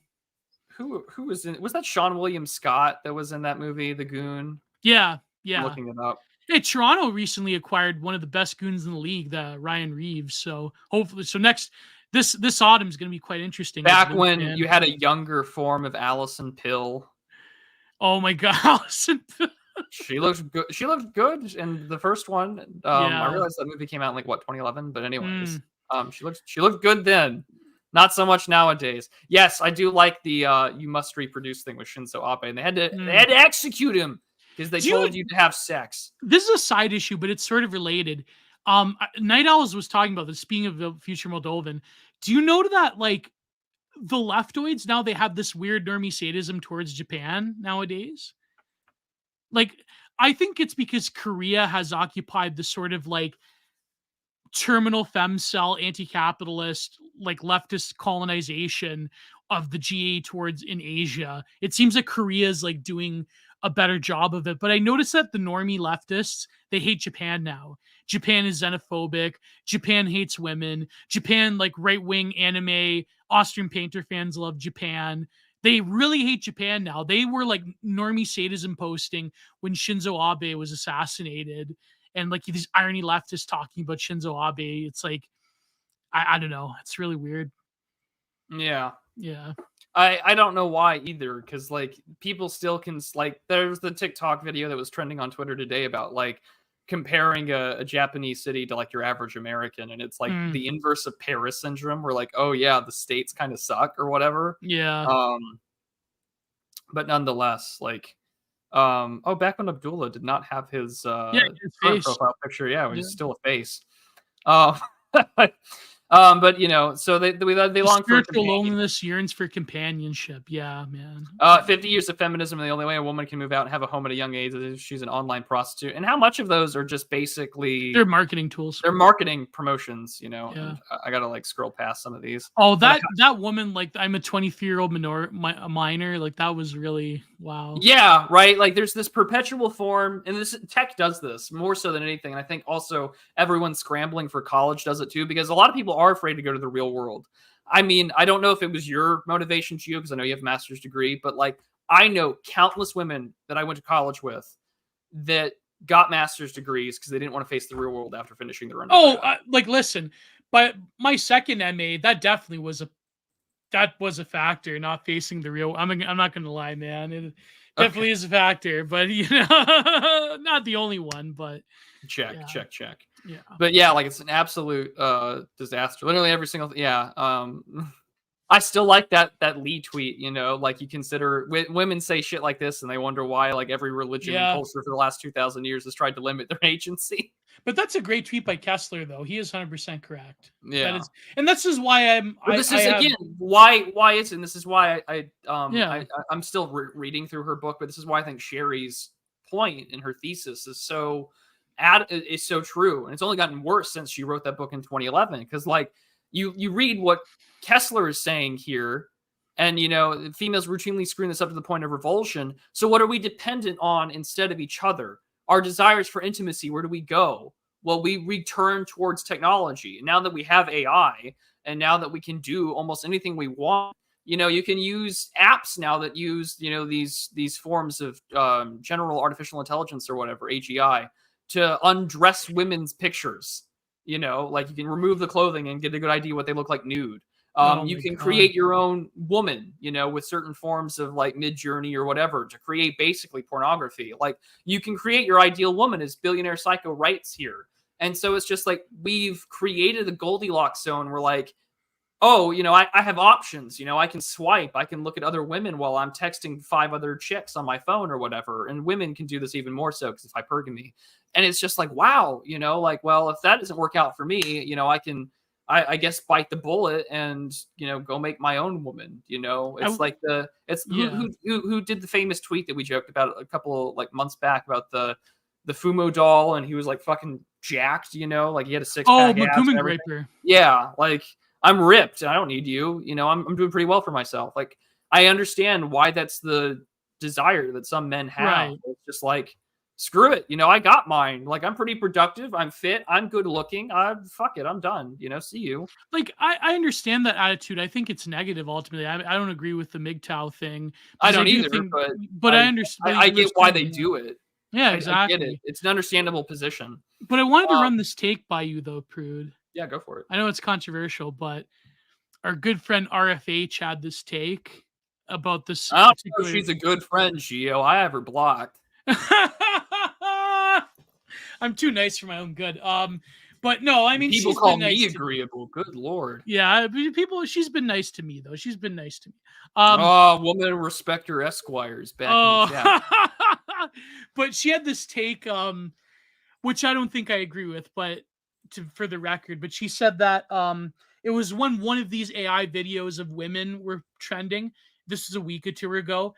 Or two ago, she said that men that will choose an AI girlfriend with a living sex doll are pretty much just taking themselves out of the gene pool, and it's probably a good, like, it's eugenic, but that take that like women prefer like eugenic choices is sort of like, I don't think I agree with that. I mean, I respectfully disagree, Radfim. I respectfully disagree, but I don't think so. But what about that take? What do you think? Do you think that if men choose this like digital soma of an AI girlfriend, sort of like Ryan Gosling and Blade Runner, that like, will it produce better phenotypes of humans? I don't think so. I think that you can't take an artificial distortion of human relations that this technology presents and like, you go ahead, Prue, you go ahead. I feel like the people that were going to do that we're gonna do it anyway. Like, Yeah, I don't true. know if like it's the same, but the problem is it's the same thing with I think the technology is still too new for us to see how much it's going to affect people. Because like I don't Yeah. see myself going for that, and maybe it's because I've had sexual relations in the past, but it's just like I don't think that substitutes the real deal in my perspective. Like and it was funny because like we were talking in a group chat that we're both in, and someone had the JJ tweet about, and it was funny because he posted a picture of Jenny Jenny Nichols, Nicholson. Yeah. which is funny as hell. Nichols. Yeah. Yeah, Jenny Nichols, and she's in like that little outfit or whatever. She's got the little first order hat on, and like JJ is Yeah. basically saying like, listen, the story, the secret to all this, is you find a woman that's kind of banged up and kind of fugly, but you still actively enjoy doing her, and you're gonna feel really good about it. And someone was like, what does this mean? And I'm like, it's a JJ the Jackoff plane tweet. It just means that he's horny. But like, because he always No, is. but he's correct though. That's a but he's correct correct. tweet. Like you Yeah. want to be with somebody that you actually enjoy doing the deed with. Because if you're not, or you're constantly thinking that you don't deserve it or whatever, and you're focused on like maintaining that relationship, like at a certain point on the hot to crazy scale, which is very real, Mhm. a woman is going to be well too damn attractive, and you're going to put way too much effort into to keep it working. You kind of want to be realistic, I think, in a lot of ways. But But also like if you have a woman that like here's the problem. Okay, here's the problem with all of these. I began this show. I began this episode with the TikTok trends of like looks matching or whatever. The problem is like there's a difference between what you find attractive and what you can deal with, and a woman that physical attraction is one thing, but when you're actually with a woman that loves you, I mean, it's a different experience. There's a difference between that and hyper focusing on the social perception of attractability or attractiveness. And I feel like the digital world enables people to only think of this constant super ego when it comes to the perception of like, oh, should I do better? We're not looks matched. And when it comes to like lowering, like that guy with the TikTok with the girl with the gummy teeth that doesn't look, conventionally attractive. Maybe that guy figures, this woman loves me and I could build a life with her. And it's like, I'm attracted to her, so who cares? It's like if you have a situation where a woman, when you're trying to build a life with somebody, it's like, I don't know. I think like we're just like, we're constantly blasting ourselves with demoralization propaganda. I mean, it's a miracle to even like find to find a decent woman that actually is attracted to you or actually is willing to tolerate you. It's like, I don't know, man. but at what point does that just get destroyed by like Right. irony? Yeah. Because like this, and I am working on this. I work on a lot of No, but projects. let me make one qualifier before you go on, Prude. Let me make one qualifier. Go ahead. My qualifier is that you shouldn't tolerate a woman that's going to like destroy your life just because you feel lonely. That's the difference. Well, yeah, you don't want to Yeah. settle Exactly. for dying alone. Like people get together all the time so that they don't want to be alone, and that leads to disasters. But like, I feel like the be with someone who tolerates you and loves you type deal. And I feel like too many people put an emphasis on the toleration thing because people don't respect themselves, or it's the too lonely thing. Because I am working on this. I'm going through and I'm taking notes. I have a lot of angry things that I'm going to bitch about with BoJack Horseman. But there's a line in the show where he shows up and he crashes a wedding. It's a lesbian wedding, of course. Why not? Why but not? he says some stuff about relationships and like they get cold feet and they break off. And he yells at this like young woman in a bathroom stall who's crying. And he's like, listen. He's just like, if you can find someone that halfway tolerates you, you're already doing better than most people in there. So he's like, you will shut up, go to that wedding and make everyone happy, and you're gonna try your best to do it. And he like sort of like scares her straight, and they get married. But it's just like that's the sort of like irony, way I think in which people take their social messaging, their cultural gospel of sorts that like. Oh, well, if I could just find someone that halfway tolerates me and they don't treat it with any partnership, they don't treat their partner with any respect. And it goes both ways. It is a two-way street. And what are you doing? You're just being with someone because you don't want to die alone. And you'd like to go to bed with somebody that's might occasionally touch you, or that you just like the fact that there's a warm body next to you, the quote unquote that you made. And I feel like there's a substantial devaluation because of, again, our technology and the fact that we've divorced ourselves from any sort of meaning of what our relationships are supposed to be like. And I don't even mean just religion, although that is a big part of it. I mean, just in general, like there is no, and we've talked about this before. It's the same thing with like OnlyFans chicks. Like, well, what's the point? You know, the fantasy of the girl next door. Well, that the girl next door is attainable for $8 a month. Yeah. You know, that's a terrifying concept to think about, but it's true. No, but like what you said was a brilliant point, because like that's exactly what I'm not articulating myself as well. That's exactly what I mean. The difference is that if a woman actually does love you, actually does not just tolerates you, but actually wants to be with you and and accepts your foibles and flaws, and not just accepts them, but finds them attractive, then if she's not that like quote unquote conventionally attractive, then it's like, if you love her and if you find her good looking, then it's like there's no shame in that. But it's like you were saying, but then if you settle for someone that probably doesn't want to be with you as much and probably doesn't respect you and always questions and challenges your masculinity, then it's probably not worth it, man. Like, you gotta have some dignity and respect at the end of the day. But I understand it's hard out there, man, especially if you're a young man and you don't have any experience and you're with someone for the first time and maybe she's with you for ulterior reasons. And you don't have much self-respect. Yeah, you're safe, or you don't have much respect for yourself. It's terrifying, man. You can get taken for a ride, and taken advantage of real quick. Yeah, man. So maybe I should watch BoJack Horseman so I could go on the journey with you. Maybe we could do episodes on. Oh God, multi-week episodes. You're in for a trip, because some of it. Oh man. If I'm going through it, and there are some parts where like. No, there's some points that are probably rather poignant, but it is a show for millennials by millennials, and also a really kind of interesting way to make fun of Hollywood and all its sickness. But it's also the best awful. Rant I saw was a clip where it's the cat. Is the cat woman his secretary? Agent. Yeah, she's like, you know what you want? You want a mother. You want a mommy.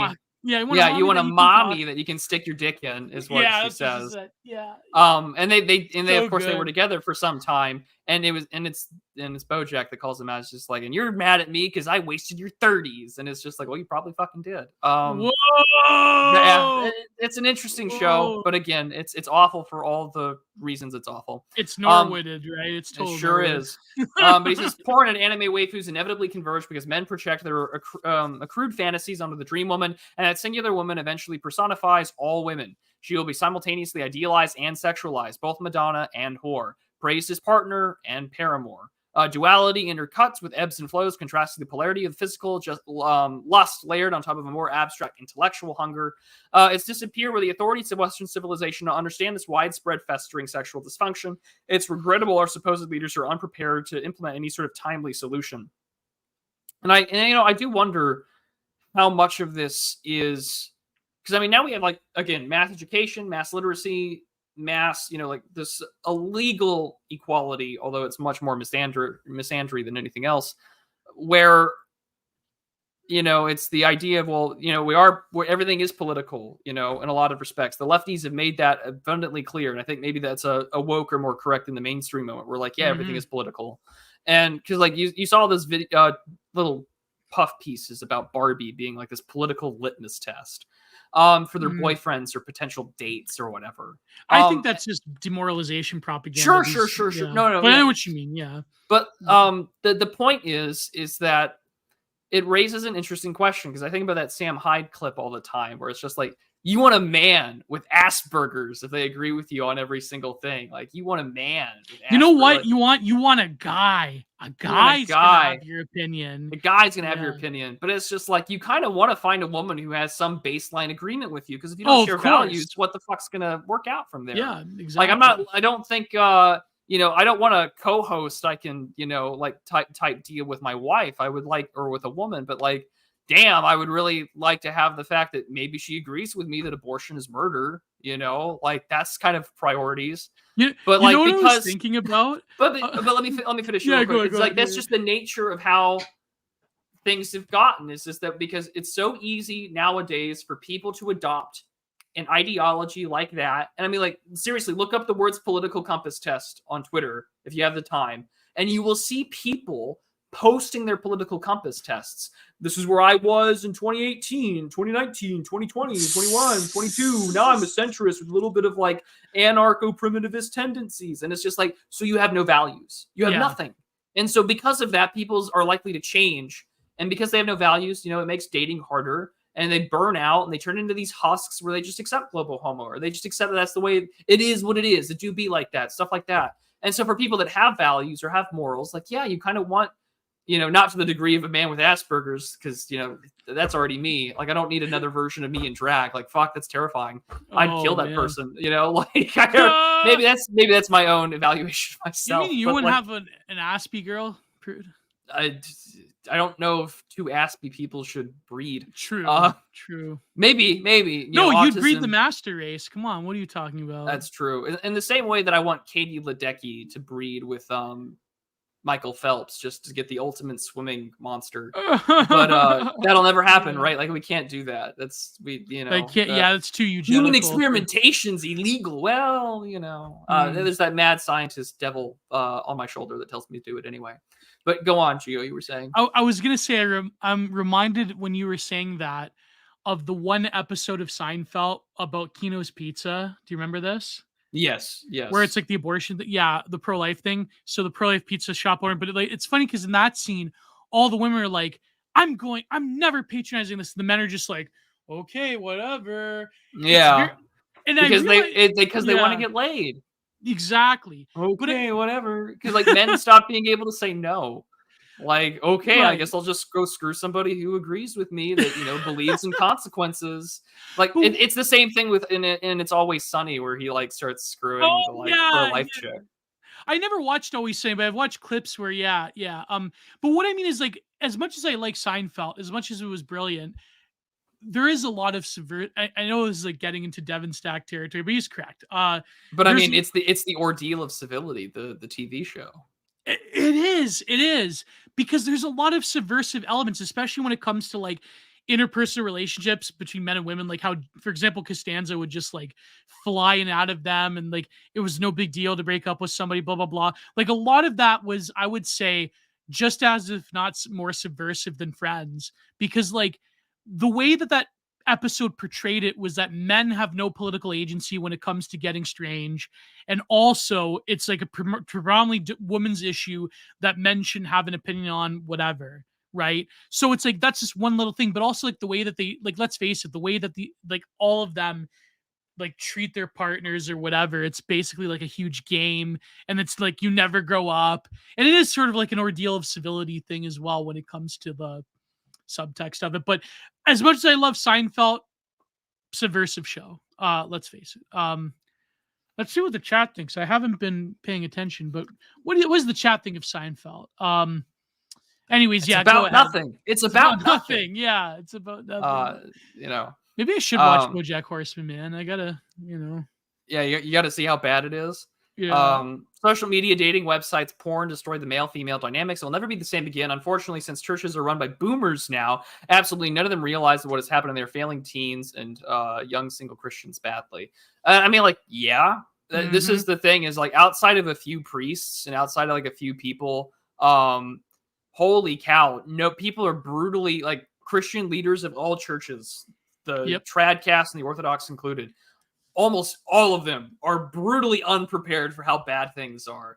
Like, what are you going to do when you receive a wave of roasties that are trying to get right with the Lord and maybe find someone before things get too frigid and decrepit inside of them? Times Square Catholicism. Yeah, right. Yeah. But like, are they prepared? No. Like, I don't think they are, outside of a few people. Like, I think it's kind of depressing, but also really a sign of the times when, like, one of the larger American Orthodox personalities, Father Josiah Trenum, he's in Riverside, California. Like, when you're doing videos about like how tech messes with the brain, which, I mean, good. I'm glad that people are doing this, but he's also talking about like how to treat men and women with respect, like basic 101 shit. Mm-hmm. Wow, is the, you know, I hate to be like the West has fallen .chudjack, you know, .exe. Well, in this case, the East has fallen. You know, well, I mean, but they're American converts. Like, that's how. It's more like it's more like shit's bad here in the States, and like people that are fleeing towards religion, like, it's a disaster. And like, and it's the same thing like with young. There are two dynamics that I really notice when it comes to people converting. Is that like it's either like young married people, or really it's three things. It's young married people, and the guy is really more into it than the woman is. Mid 30s, 40s people, where the woman's really into it, and then it's the single people. Yeah, sensitive young men who the convert to sensitive young orthodoxy. men. Yeah. Which I mean, okay, but like, are you gonna stick with it? That's the real question. Yeah. I like You Father know, Spyridon. I think people should listen I to love Father. him. Father Spirit Yeah. and Bailey's great. I love his I always listen to his reflections because they're really good. But yeah, dilemmas compound, but elites are insulated. This is another. It's gonna be another one with giant tits. That's something that could get clipped. It's another one with giant tits, isn't it? Anguish. Come, give me your tits. Present them to me. They're my tits. They're mine. They're mine. God, I love Rudy God's Giuliani. most tempered Mediterranean. I claim them. Those tits are mine. Like, yes, you tell him, Rudy. You tell him. And he said that to an Irish woman. That's the most American Ellis Island phenotype in the world. So. Oh, that's Italian BF, Irish Catholic GF. Many such cases in New York City. That's true. That's. God, Drew Giuliani, what a streets in sad. New York. Tell him, Rudy. Tell him. It's too bad he went kind of senile and he can't do anything politically. I mean, well, they persecuted him into oblivion, but like, people don't realize like Giuliani did like the heroic task of cleaning up New York. I mean, people make jokes, they make light of it, but I mean, come on, if you compare, well, it's getting bad now. So, there can't be Giuliani forever, unfortunately. There can't be Caesar Augustus forever. Yeah, no, you're not going to get that. It's pretty rough. Yeah. Pretty rough. Sometimes I'm going to stop sharing screen real quick so I can scroll past because I don't want to see the governor of New York now? Cuomo, or I don't know. No, it's Katie Hochul or whatever. I just remember him getting Me Too'd into oblivion, where he's just like, "I'm not a pervert. I'm Italian." It's like, you should have done. I mean, like, this is the thing with both Rudy and Andrew Cuomo. Don't do weird sexual shit in a one-party consent state, where they can record your ass and like report you for it years later. Let me go scroll past the. But I mean, we're Italian. You can't blame us. Scroll past the giant tits here. Sorry. God, there's a lot of these in here. Do you remember when Cuomo was big among like Democrats, especially young women? They because it's us Italians. It was during the lockdown stuff, and he was managing the COVID stuff, and they're like, "I'm a Cuomo-sexual," and it's just like, shut the hell up. Even like a total libtard, if you're an Italian, you still have at least some appeal to women. I don't know why. It's like, I guess we just have, the Mediterranean. They let you do it if you're Italian. Cuomo-sexual. What that was? I think it was Delicious Tacos that. What tweeted, a time! Yeah, like how prophetic that was, the Cuomo-sexual thing, because the fact that Cuomo did harass. I remember Delicious Tacos had this take where he's like, the fact that Cuomo did harass women makes him even more appealing as an Italian. Oh God! Yeah, absolutely. Like. Yeah, God's most career. God's most tempered. Do we get to see? I mean, you should read the whole Billionaire Psycho article. I just don't want to put them on screen because YouTube purposes. I like the channel still being monetized, and I don't want to get in trouble for showing giant AI art tits on. Who survived? Who survived better, Cuomo or Andrew Weiner? Cuomo. Definitely, right? Well, because Cuomo got off, right? Like, he already had a lengthy political career. Yeah. He's done well for himself. He's got money, and he's part of a political dynasty. It's not like Andrew Weiner, where it's like you married Huma Abedin, and you've got all these like weird motions of being like a sexual pervert to like young women and minors and stuff like that. Why would you cheat on Huma Abedin? And your laptop was like associated with like tanking the Hillary Clinton campaign. Like, bro, your life is over. Like, just stay in your little cuck chair corner and while Huma does weird, like, anyway. Well, Huma services Hillary. That's yeah. I'm just trying to think of ways in which the words I say on YouTube may one day be read before a federal grand jury. I can't wait. Can't wait for my future Human Rights Commission case. I'll probably film it like Ezra Levant did. Remember that? I can't wait until I'm standing in prison like this, answering like, "Yes, sir, I did tweet that. Yes, Your Honor, I do believe that." They're demons, I hate them. And then that Indian judge or that Jamaican judge can send me to like 50 years in prison. I'm thinking it's over. I still get over the puckered face of that judge, man. I can't get over it. I talked about it a little bit before you came on. I wasn't expecting what did he say? I wasn't expecting. I was expecting more. What was it like? I guess more shame or more regret or remorse. Yeah, remorse. Yeah, you were in the best position to help George Floyd. Yeah, yeah, Like he's saying the name of God. yeah, yeah. Uh, this idolatry of a certain race of people is. And then George Floyd said, "Depart from me. I shall never know you." Yeah. Oh, but look at this. And look at this cap from 4chan right here. I deserve a. I am entitled to a non-fat virgin wife. I'm entitled to a house. I'm entitled to a good salary. I can't put that on your shit. If I almost read it too. Terry Almost Davis. read it. Terry Davis. Almost, yeah. Oh man, that's brutal. Oh, see, at least this one censored it. They can't censor the F slur. The F slur is fine for me to read out, but I can't say the other one on this place. I'm not having a bridge moment. The American dream was built on the idea that anyone can achieve a good average life if they simply work reasonably hard. That's no longer the case. What is now defined as an average life now requires like many times more the average income. Yeah. Oh, definitely. Yeah. Living with parents, 18 to 29-year-olds in the U.S., 2020, 52%. I mean, that's in the midst of COVID, but it's probably that's only both of us. Yeah. Yeah. Although I'll hopefully be out of here soon, and on my own. But I mean, how dare you betray the basement? I live in a glorified garage. Okay, the garage. A lot of this is because I live on a 20-acre plot of land, and my parents were kind enough to take me in the midst of my kidney failure. I'm in a position where I can hopefully be my own man in my own respects. But, one day for me, I don't know. We'll see what happens. One day I may buy a little prefab bachelor home and put it on the land again and live in my own space. But there you go. Like be out on my own for now. Single women now own more homes than men. Just single men. But yeah, wonder why. A study found that 10.6 million U.S. homes were owned and occupied by single women, while 8.12 were owned by single men, according to... Thank you, BlackRock. Thank you for that. Thank you, BlackRock. Yep. Thank you. Thanks, Obama. Thanks, Obama. Thanks, Bush. Thanks, Trump. Yeah, I hate to say it, Trump's got some blame in that too. I hate to say it. We gotta deport millions. Millions must go. I know we gotta rally around him next year, but even like the whole let's face it, with going back to that judge again. Look at the backdrop of this look. I don't know where this picture was taken. Beirut probably. But I was just thinking, look at that. No Palestinians, just vibes. Oh my god. Oh no.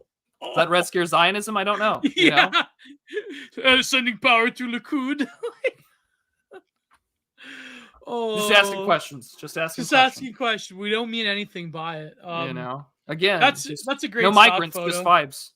Yeah, no migrant. No Ecuador. What was it? No Ecuadorians, or was it? No Venezuelans, just vibes. Just vibes. Yeah. Or Ecuadorians or something like that. No Guatemalans. Yeah, no Guatemalans, just vibes. Yeah. No migrants, just vibes. I had a Guatemalan friend growing up. He came from base world could be this, no Guatemalans.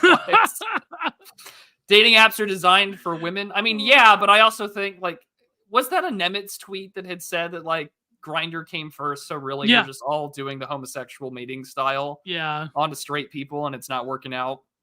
Yeah, Nemitz had a fire Twitter thread that he deletes too many of his tweets. Yeah, but Scott Greer tweeted out. It was pretty good about that, about the imperial nature of certain identity groups. It was pretty good. Nightclubs offer permit women to enter for free because beautiful women are the bait who draw the fish. Women function as an economic loss leader, but horny men buy them drinks and compete for their approval. Without seductive women dancing and strutting around in sleek, slim dresses, nightclubs cannot exist. Dating apps function with a similar business model. The reason's simple: women can't handle rejection. Even a horrifyingly ugly woman needs to find beautiful in comparison with her dismal results in real life. On Tinder, remember, this is where, again, the best thing that has ever happened for fat acceptance has been Tinder. Notice how fat acceptance never goes towards men, right? That's never a thing. There'll be some commercials that have a one fat dude, but you can lose some weight, Gio. Of course I could lose some weight. I'm trying. So can I. We're working on it. But fat acceptance. You need to gain muscle. You don't need to lose weight. You need to. I have a bit of a paunch I need to lose. But yes, I'm working on it. No, but you know what? I'm not saying what if the shoes were reversed. I'm saying that fat acceptance is a very destructive. I've gone into rants about. Well, it's the total embodiment of it's the total summation of female entitlement in like the developed world. We're like fat ham beasts that are the literal incarnation of gluttony. It's just like, I deserve a man 6 feet, 6 figures, 6 inches. And it's like, tell me more, Gorlock. Tell me more. Tell me more, honey. No, but Why don't we get Jonah out of your stomach and then we can talk? God. Oh, get him out. It's been 3 days. Jeez. No, I don't want to make like a rad femme RFH argument, but it like I think the most destructive element of fat acceptance movement has been towards women. Really, I mean, it really is. It is because they're all fat and they're unhealthy and they're entitled to it, and there's a system that encourages it. Yeah, exactly. I can agree with that, but like, there's also like a lot of fucking entitlement going on. Yeah, there's also a lot of horny men that are like, I just won't tell anyone about this whale I snagged, and we'll just like treat it like the Japanese, where we know you do it, but we don't talk about it. If you're going on a whaling expedition, I don't want to know about it. Well, there's female chubby chasers. I mean, I'm sure that there are. Just put on the leisure suit, Gio. You're good to go. Like, it'll be all right. I'm fine now. Okay, it's just thank God for it. You've got a good woman that takes care of you and your needs. Yeah. But no, but I mean, the body thing, like, this is why I don't agree with a lot of the. I think what is a healthier attitude is just to encourage people that you need to lose weight. But it's sort of like, I understand like the bullying, the tough love thing, but I think like there's a real problem in terms of the average person, and it's just I'm gonna go into a compassion rant. How many women have lost weight because of bullying? Does it work?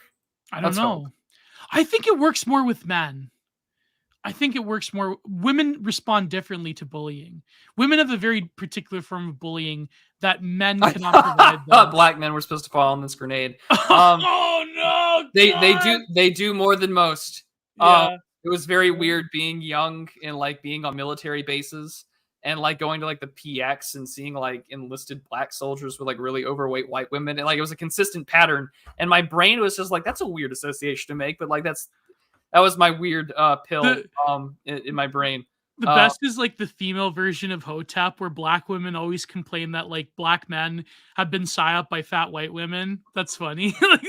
Yeah. Like there's Hotep black women, and then there's Tariq Nasheed. Like they're kind of on the same plane of existence, where it's just like, black men need to like do better and not fall for these white whales. Whereas like Tariq's like, listen, y'all need to stop being gay. Like, it's perfect. It's perfect because they're both flaming whitey, but like on the same plane of existence of like, don't be gay and don't screw fat white women. Like, come on. Why do black soldiers go for the trashiest white women? I don't. Well, it's the same reason why like white enlisted men go for like the trashiest Latina, because they really desperately want to get out of the barracks, and they're like, listen, honey, I got BHA, I got BAH, I got TRICARE. And together we can get out of the barracks. I can get my fucking Dodge Charger 37%. Yeah, that too, right?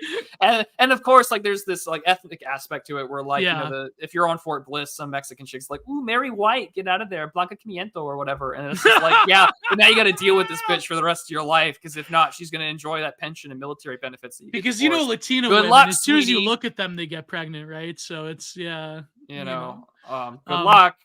I have a theory that the Desert Storm Gulf War syndrome probably contributed to the race relations among GIs and the women that they choose. I don't know. That's like a really schizo theory, but there's got to be something to it. Right? No, I'm kidding. If it worked in Vietnam, Hey, it worked in Vietnam. You know how many boomers have a second Vietnamese wife or a second Vietnamese family? Yeah. Because who was the generation that did boomers? It was baby boomers that fought in Vietnam. Yeah. Those born in the 50s and 40s, right after the war. Yeah. The second wife is Vietnamese. The third wife is Latina, though, for boomers. It's like that bit from or like you can be like Hank Hill's dad from King of the Hill, who fought the Japanese in World War II. Didi. No, he's Laotian, aren't you, Mr. Yep. He's Laotian, aren't you, Mr. Khan? And he's like, no one ever He's just like, oh shit. Yeah, white. Never underestimate how white people racism.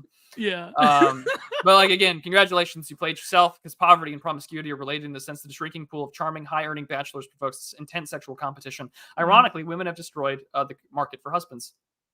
Congratulations. You played yourself. And again, white women over 45. Oh, long-term antidepressant usage. Millions of adults, over 8 million. But again, white men, it's increasing. Minority women, it's increasing. Younger adults, not so much, because you can get access to like harder drugs if you want. Why is it that minority women don't take SSRIs nearly as much as white women? And I know, like, don't give me the whole it's systemic racism thing. I mean, no, maybe I think it's because for minority women and for minority men, the sexual marketplace is not nearly as fucked as it is for whites. Isn't that tragic though? Like, kind of comes part and parcel with immigration. No, but true, but it's fucked differently though, in terms of like, well, I know with like black women and black men, but in terms of like Asian immigrants or like Latinos, like, I mean, it'll come for them eventually. I feel like, especially Asians. It's already starting with Asians, by the way. I would like to see the Asian statistics, but I mean, I don't know. It's hard. I could see Asian women taking more SSRIs compared to their white I women imagine they counterparts. probably will in due time. As Indian women? Yeah. Probably not so much, but we'll see. Mm. You know, the ocean, what ocean? The ocean, what ocean? I'm from Laos. It's, you know, last 20 years I live in California, but I'm from Laos. So you're Chinese or Japanese? You know? Oh God.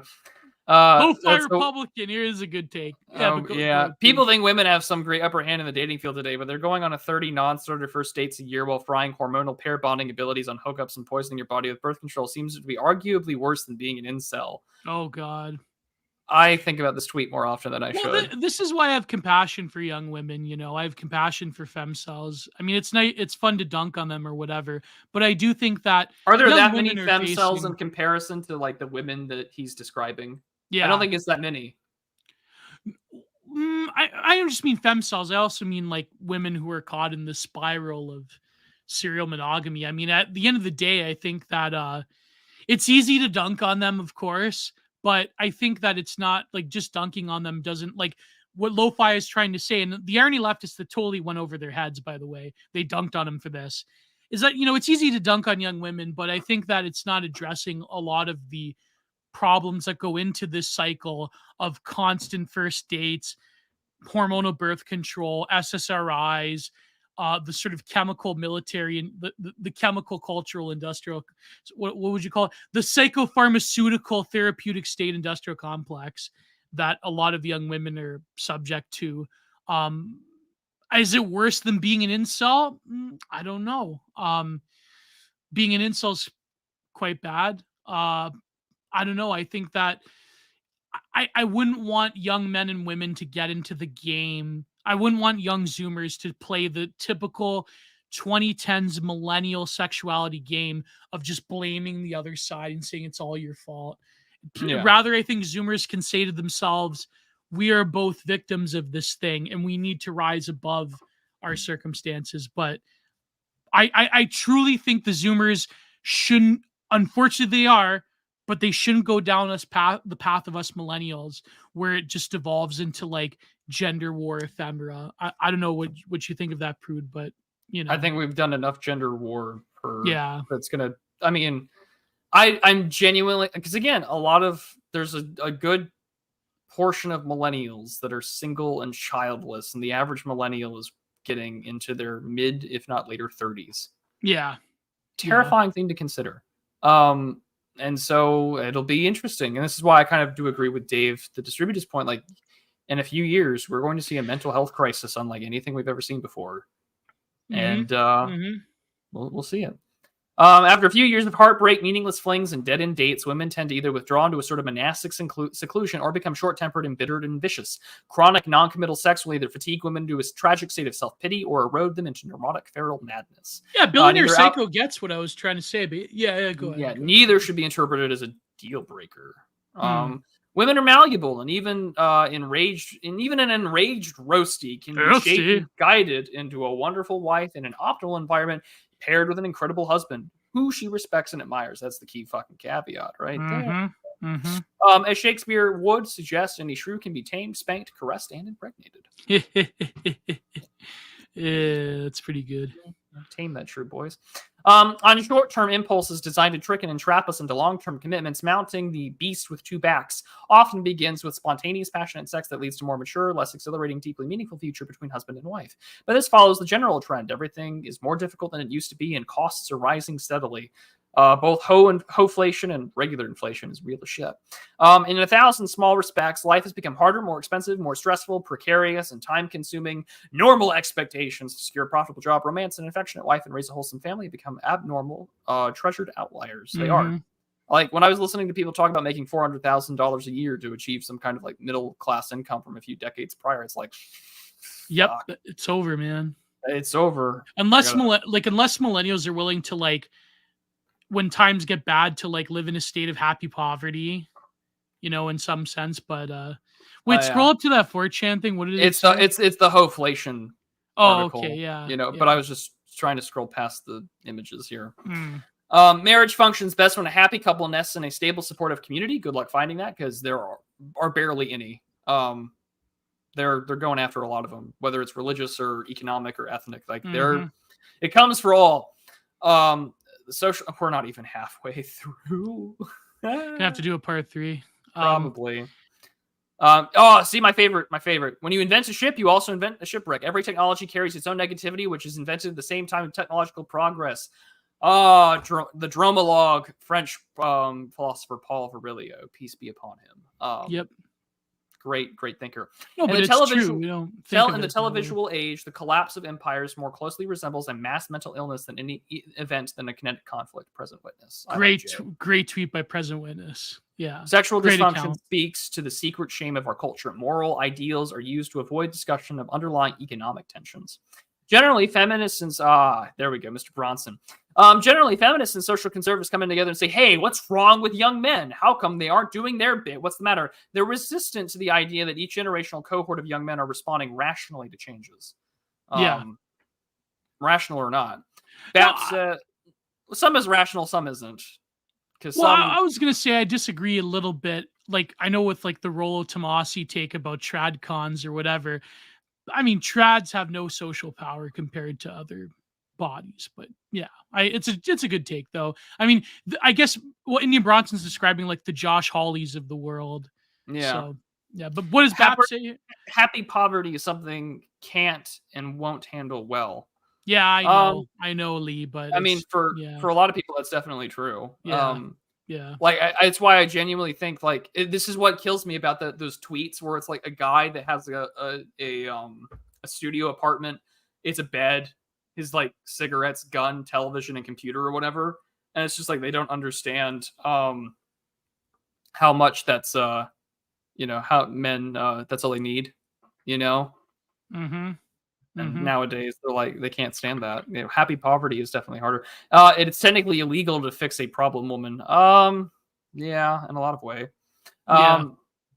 Americans can't handle well. I mean, yeah, because I mean there is really that American you're a rich person and temporarily embarrassed rich person. Yeah, the Steinbeck thing, temporarily embarrassed millionaires. I think that's been true, you know, since he wrote that. The message in the Men for the Barbie movie was to bootstrap it and just leave those women. I mean, I think Ken and them could form a mighty plastic Correos and conquer the world. My favorite tweet was Barbie crying. She's like, how dare he rebels against a system that treated him like a subhuman? How dare he rebels where he's treated like a second-class citizen? Yeah. And he took over, and it's just like, I don't know what it is. I just love serving them beer, and it's just like, you knew your place. There you go. You knew your place. Modern states sell itself as a place of sexual freedom and delight, as it turned condemned by various others as immoral, pit of hedonism and promiscuity, but both are promoting a falsehood for their own ends. This confusion vision for finding real solution. I hope I did the back face good. You did pretty good. I don't know. I think Western future is kind of weird performative liberalism.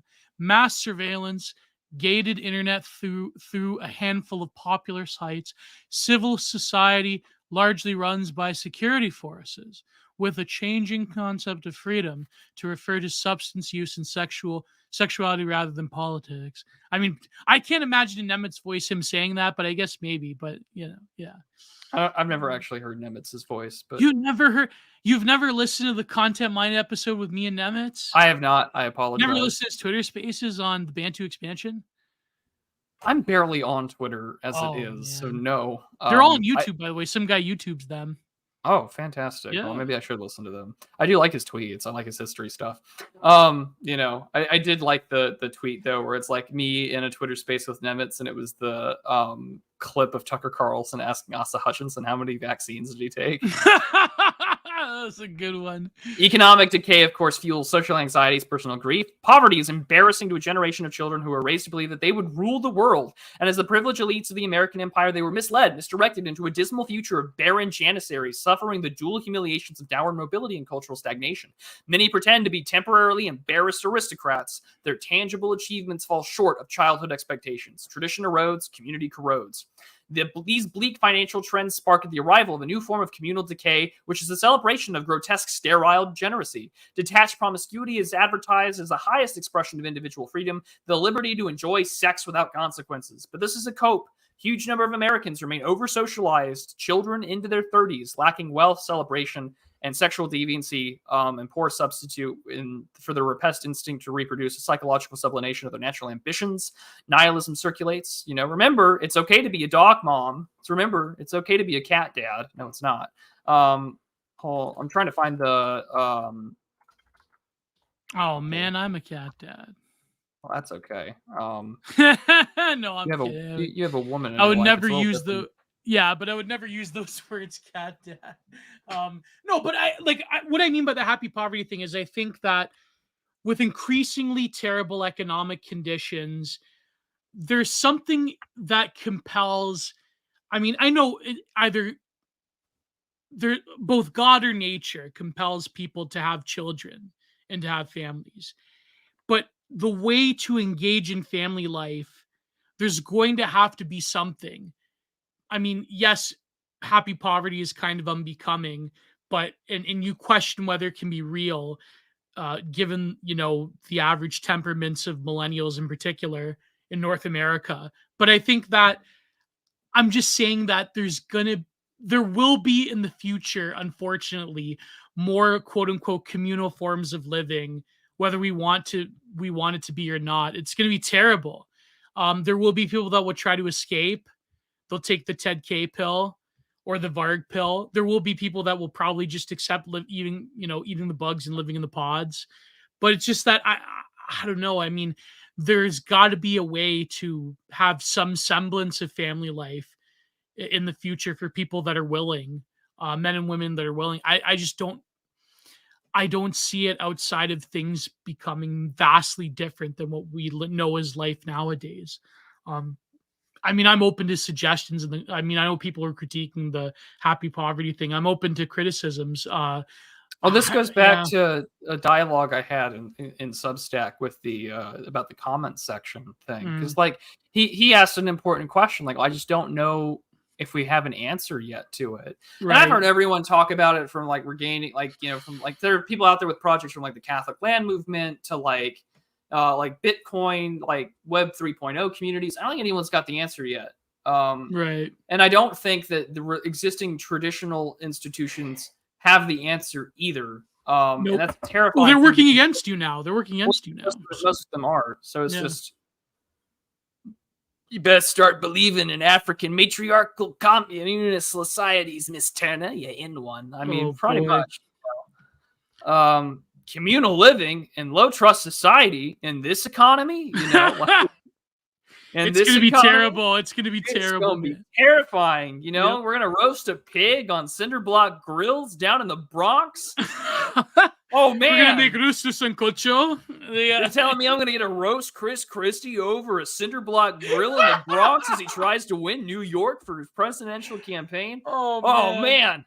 I'm so excited. I'm going to die. What the Chris Christie making prosciutto out of his leg, yeah. Chris Christie getting grilled by a bunch of Mexicans and Puerto Ricans. Oh, Off down in the Bronx. It's over. It's over. The best was, I think it was Martin that you said, I looked at that video again. There's not a single white person in that Bronx video. No whites, just vibes. No whites, just vibes. Yeah. That's the future. That's the future of New York. No whites, just vibes. I mean, to be honest though, I mean, grilled pig is probably good street food, but I get the whole thing, and the difference being is that it's put it in a trailer where I can buy it with legal tender and not be dealing with the feeling like I've just like left the Santa Maria and landed on a foreign land. Yeah. What the fuck? Right on cinder blocks too, eh? That's like amazing. Chaz TikTok influencers win. Yeah, I know. I'm surprised we haven't gotten a new one yet. Like, did you see the cocaine to TikTok? Did you see that? I did. Yeah. The best comment was people want a trad wife that knows how to cook. It's like the Colombian woman. I hope you like your 5'4" woman from the Andes that doesn't speak a lick of English. Enjoy. At least she can cook, though. She can cook. She can fry the meats, so you can, fry the. Learn a language and get killed. They come here to fry the meats so that other minorities can get diabetes. See, look at them. They're already contributing to the certain cycle. See, they're perfectly assimilating into the American civic religion. They're contributing to the cycle of making sure that people get fat and the white taxpayers subsidize it.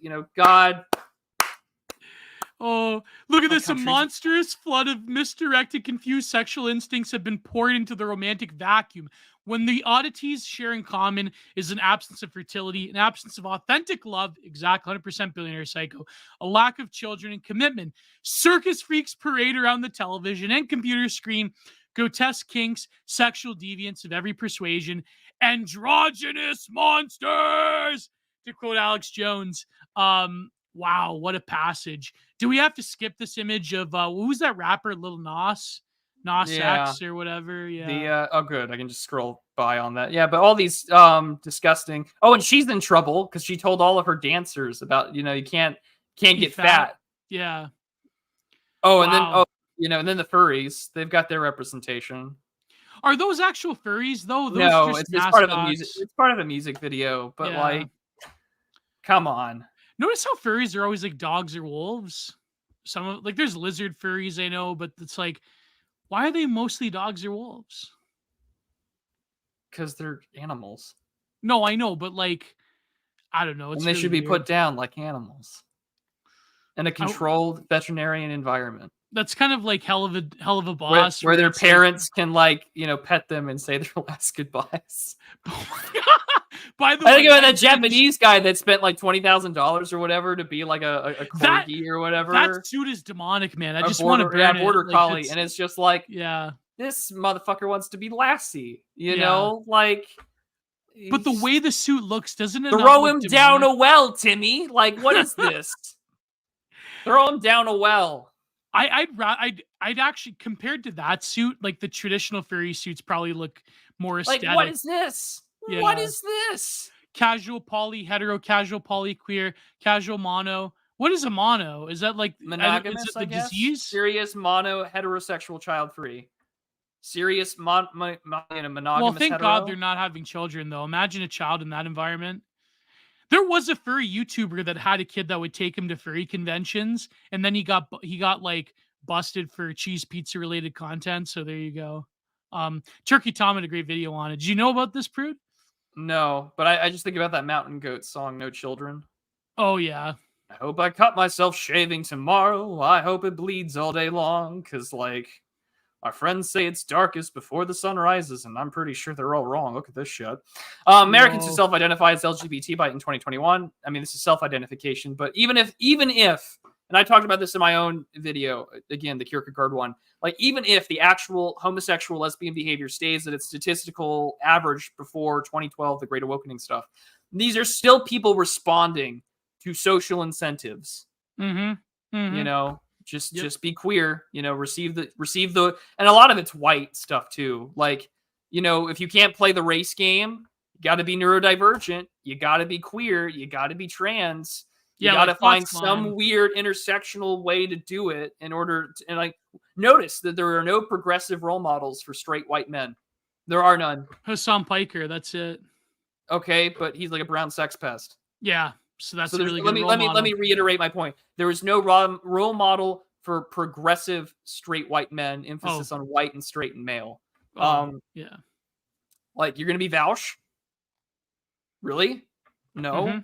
Mm-hmm. You're gonna be Thought Slime and just like, put some lipstick on? Really? Pretend that you're non-binary, like Thought Slime. You're gonna call yourself an indie and reiterate your classical Marxist talk? Like, really? That's all you got?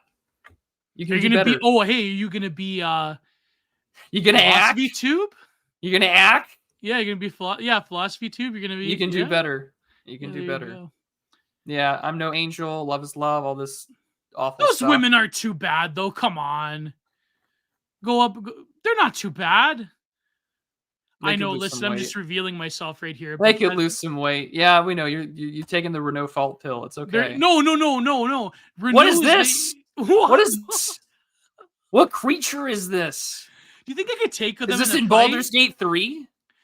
Could I take that guy in a fight? Probably. Yeah.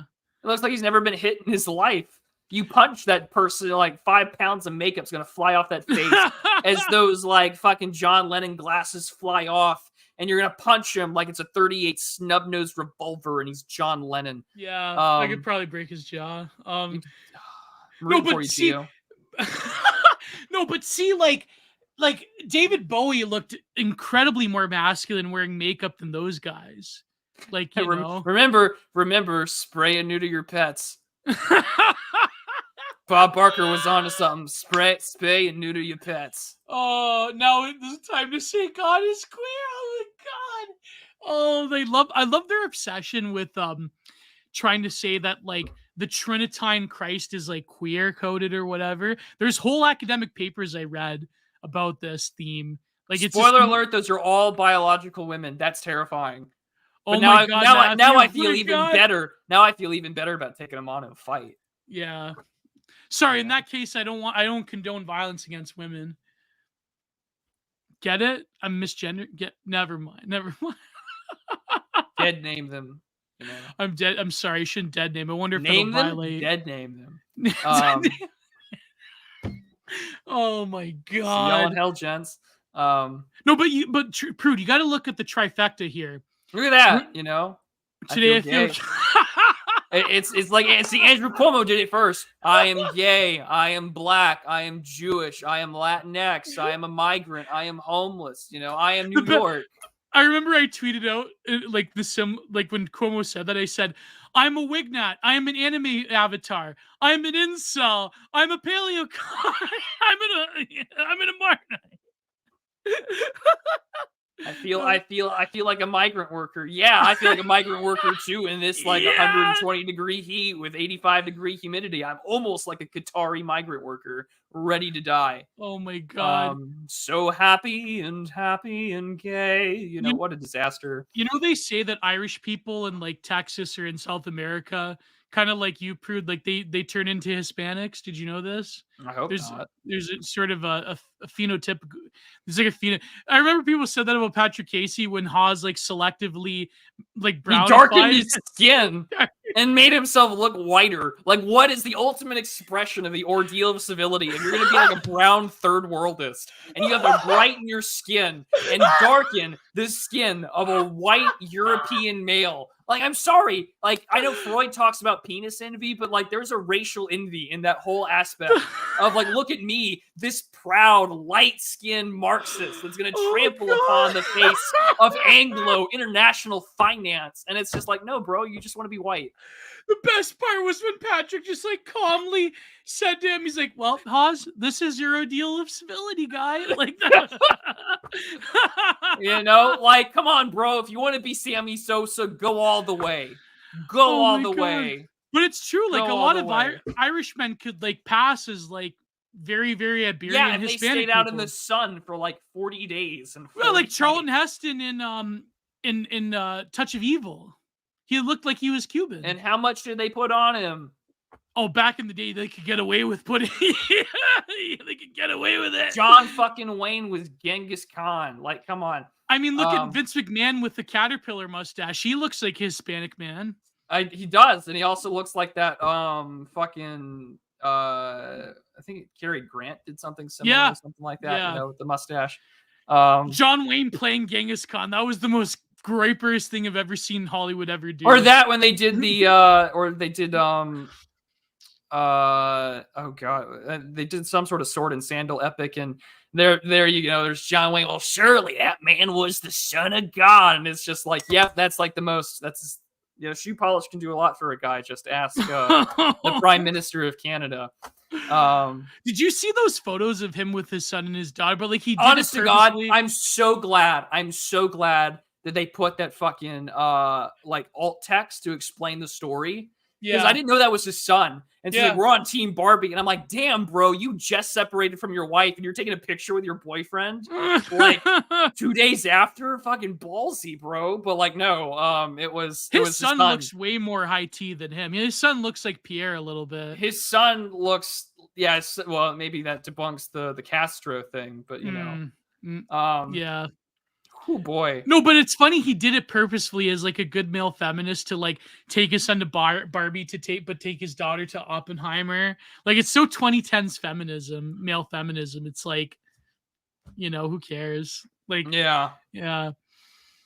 We live in an ugly, dishonest culture. Beauty, strength, and intelligence are despised. Courage, honesty, integrity are punished. The official narrative is that everyone is having passionate sex except for you. Wait, except for you, incel.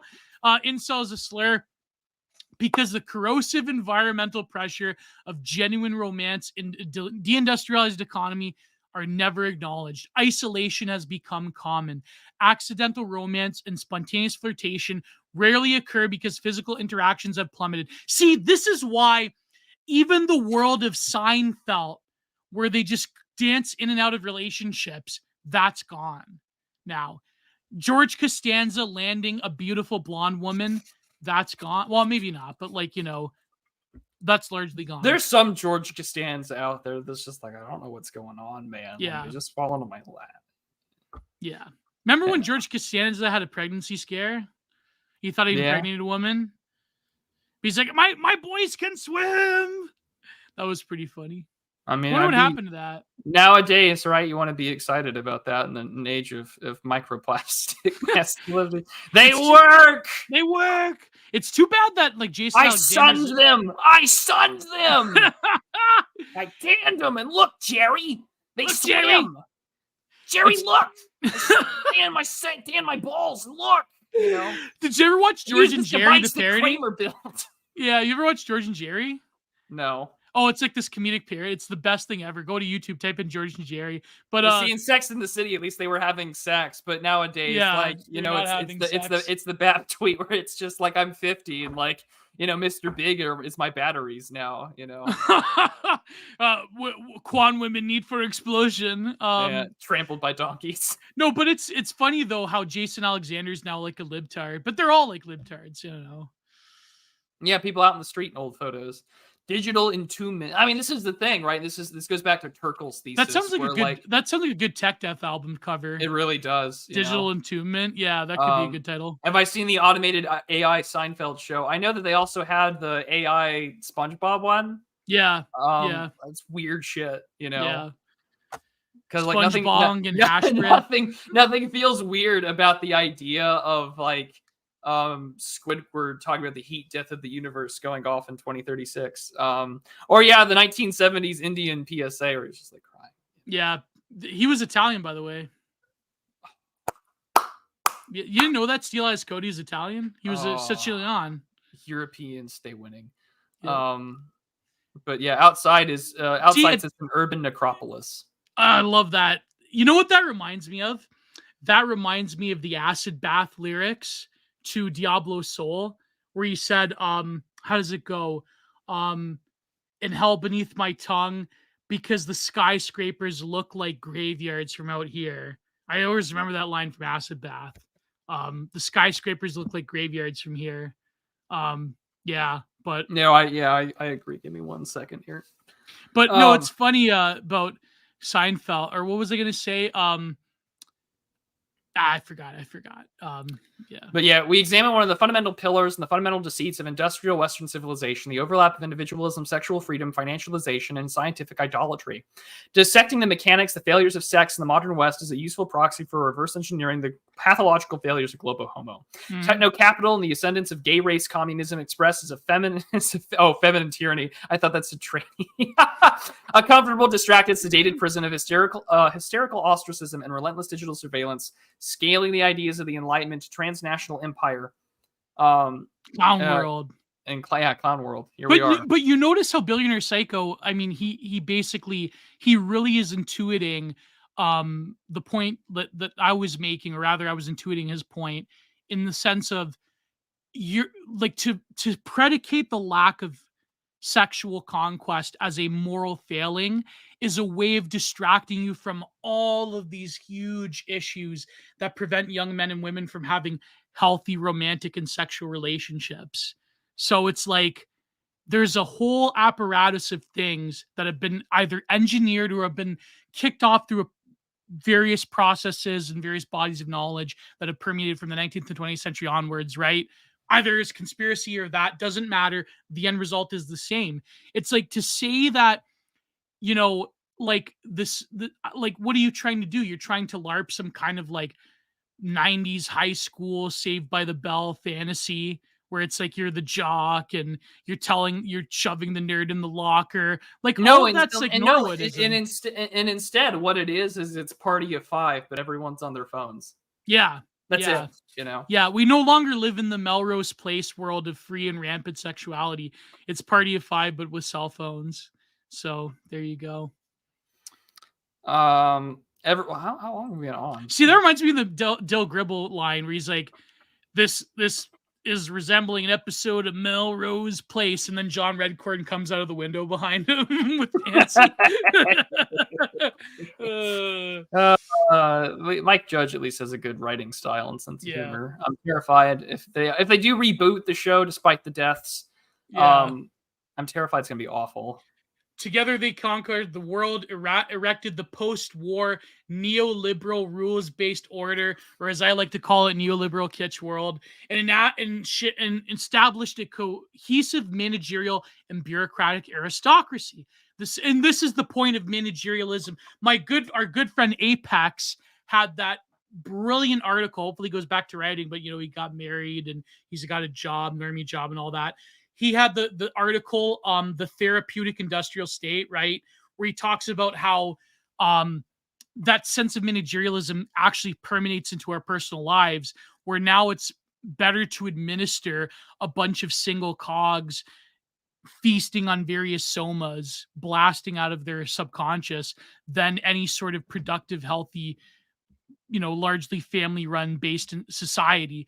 The self-acclaimed meritocracy, #meritocracy, was composed of all the hand-picked students filtered through an extremely efficient maze of selection mechanisms. Together, they conquered the world, erected a post-war neoliberal rules-based order, and established cohesive managerial aristocracy. A sort of mating reinforced and calcified this selection process, birthing an arrogant, stagnant priesthood. This priesthood justified their control of the global the GAE through scientific innovation, the miracles of technology and empiricism. Democracy reinforced their predominated predetermined consensus with popular consent. So this, I know it's an old point. It's an old reactionary talking point, and forever, much as we critique Moldbug, or I critique Moldbug, he is correct in asserting, and I think also Zippy Catholic had an article about this, or no, it was Reactionary Future way back in the day, that said that liberalism really masks its internal contradictions through technological innovation in a variety of ways. That's such a great point, so yeah. Yeah. The elite caste is, go ahead. But like, this is the funny thing, is because who gets to like LARP those old Melrose Place, Dawson's Creek style lives? Mm-hmm. It's the fucking Bankman-Frieds and that weasel chick. What's her name? Carolyn Ellison. Yeah. Those people get to do it. They get to feel like James Van Der Beek in their own weird fantasies. Yep, they get to play Pop the Weasel. Oh, you know who does it now? Furries and polycules do it with weird sexual. They do it. They do it literally. You ever heard about the orgies at the furry? They cons? pop the weasel literally. Oh yeah, yeah. It was like that Howard Stern. Never mind that Howard Stern video about the furry convention. But oh my gosh. yeah. The managerial the elites cast destroyed tradition, community, and numerous industries when they rose to power. Old customs impede progress. Geographic bonds were liquefied and liquidated by newfound social mobility. Young Americans traveled hundreds of miles to find profitable employment, which required leaving their family, friends, and neighborhoods behind. The managerial priesthood dreamed of a more efficient world, a mechanized future where humans were interchangeable along the assembly line of a civilizational factory. And this is the way liberalism treats humans, not as unique facticities within themselves, not as unique species being, if you're a Marxist or whatever. Basically, you're on an assembly line of you are a global citizen. Humanity would be homogenized, domesticated, sedated, re-educated, and deracinated. Inconvenient religions would never be formally prohibited, merely squeezed into an irrelevancy. Now, there was this great point I wanted to bring up about, there was this great long post by Will Wheelwright about religions and how BAP had a point about religions in America. And I said that, my good friend Gore and my good friend GSP from the War Report talks about how when it comes to the satellites of the GE of the empire, like, for example, in Eastern Europe or in the Balkans, right? Or, sorry, the Baltics, like in Africa, this happens in Latin America, basically Taiwan. If you are a satellite of the empire, these elites that are pro-Western, they not only get to buy into the quote unquote rules-based order, but their crimes are washed away and they ascend to a level of managerial power that is implemented there as a template by the empire that rises above their, patrilineal, nepotistic sort of like strongman Orientalist strongman politics that are present within these second to third world countries. And I said that when it comes to like libtarded, low churchdian, denominations or churches, think of those people, the church, pastors and elites of those churches. Think of them as kind of like the elites in the satellites of the GE, that they are consenting to the power structure to get supposed worldly benefit from it because they know that they're socially irrelevant without the power structures. They'll never, and I hate to say it, but even a lot of the Catholic churches in America have in some ways consented to the empire in order for what they perceive as protection or social relevance or whatnot. It is as if they are being colonized within the empire itself, not outside of it. So I don't know if you agree with that, Prude, but I thought that was a good point. I think that there's a lot of like, I mean, like the notion that there's separation of church and state has been built on a faulty premise. Like, again, it's originally meant to instill this concept of no state church, like no federal church, but no, like we're like the president isn't ever going to be like the head of the Church of England or the head of the Church of America, which is a terrifying concept. But the Church of America is like globo homo and like race idolatry. So you've already got that. But no, I agree completely with what you're saying. Yeah, I don't have a different take. Oh, okay. Yeah, that's pretty spot on.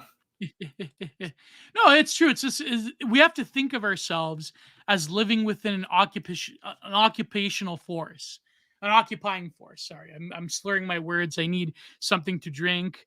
And oh my god, I saw your tweet about Johnny Harwick just now with Dale Gribble. Oh my god, that blew up, man. That's good. It did. I mute almost every tweet I put out nowadays. Yeah, I just don't have time. Although the new Twitter layout with Twitter blue and shit's weird. Oh wow, I did. Jeez Louise. Okay.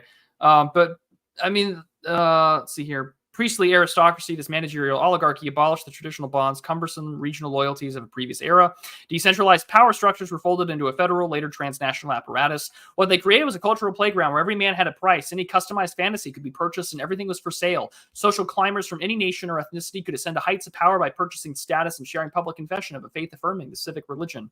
Remember, you gotta pour out your Eucharist to Skittles and Arizona iced tea.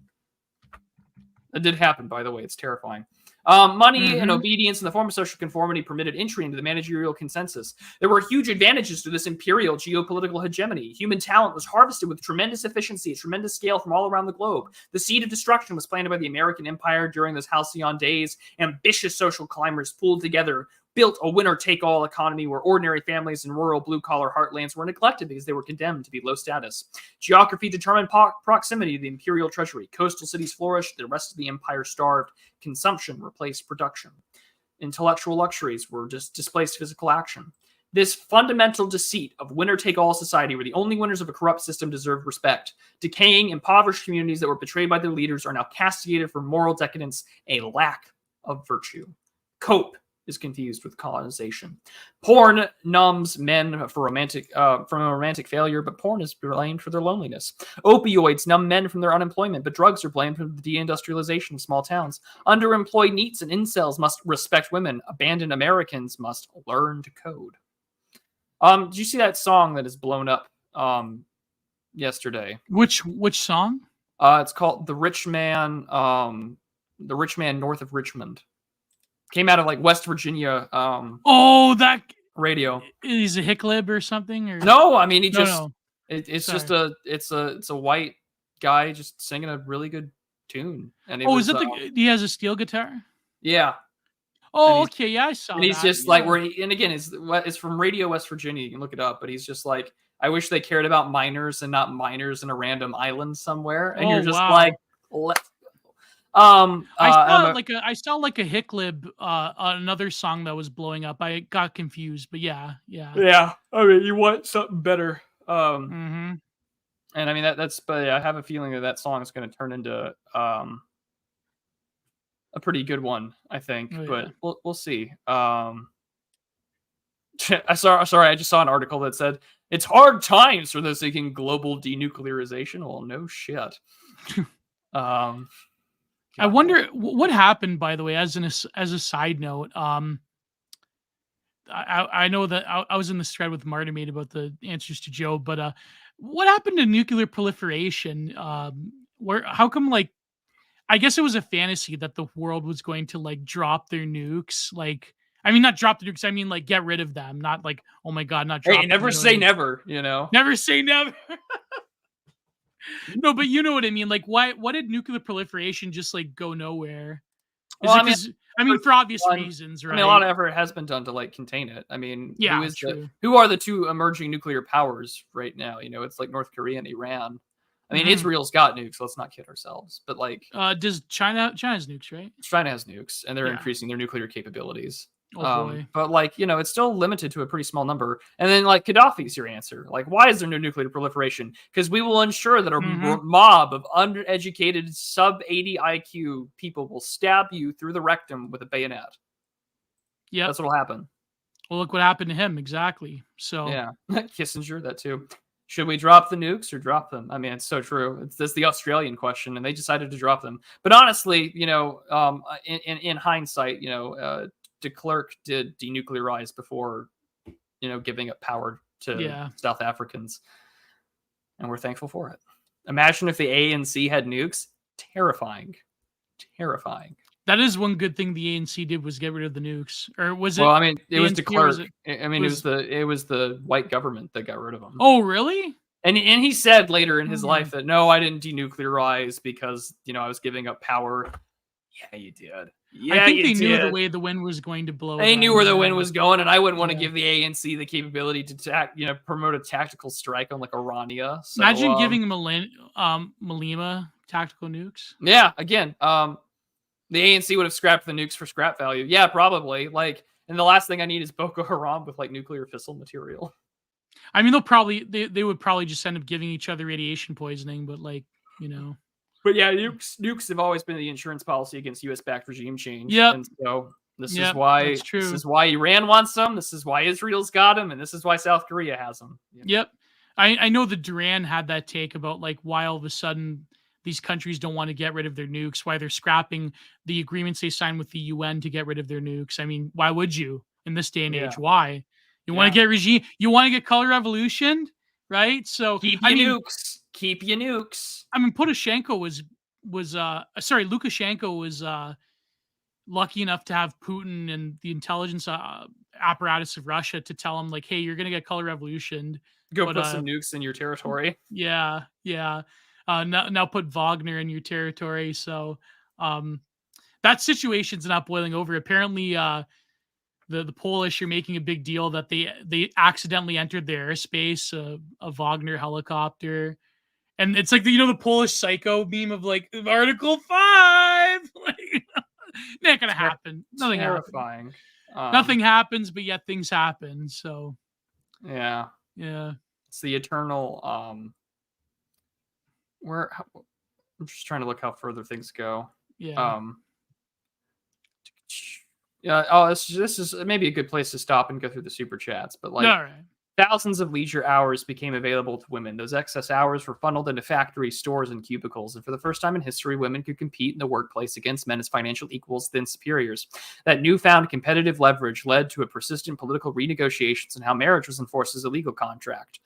Feminism triumphed and families were destroyed. Politics is downstream of culture. Culture is downstream of economics, and economics is downstream of technology. Technological miracles transformed every facet of civilization. Industrial feminism arrived as an unintended consequences.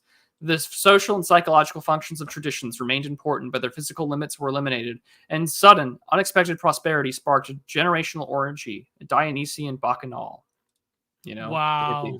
That's a good one. But yeah, I mean, that's where we're at. Incredible. I don't know what else to, maybe we can, we're about 2/3 of the way through, but we can continue this next week. Oh yeah. Then we gotta get to Nathan Barley. Yeah, we do. Fun. With so much that we have planned to go through.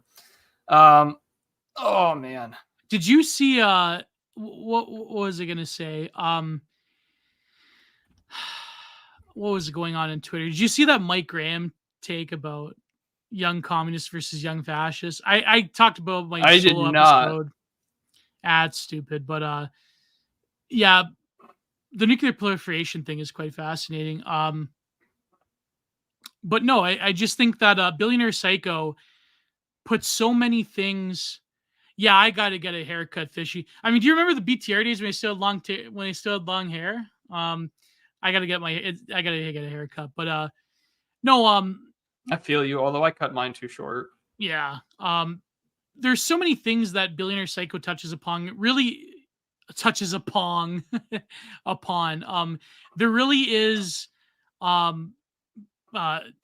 There's so many things there that interrelate that I feel like him just putting it down in word is like really a Rosetta Stone of what we face.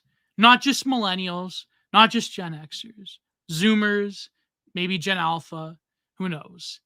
And I feel like you can analyze it from any different angle, but it really, I'm coming to the conclusion that it will really take a lifetime to comprehend the current civilizational moment that we're in. And maybe it'll be too late. I hope not, but yeah, there's a lot of things to think about.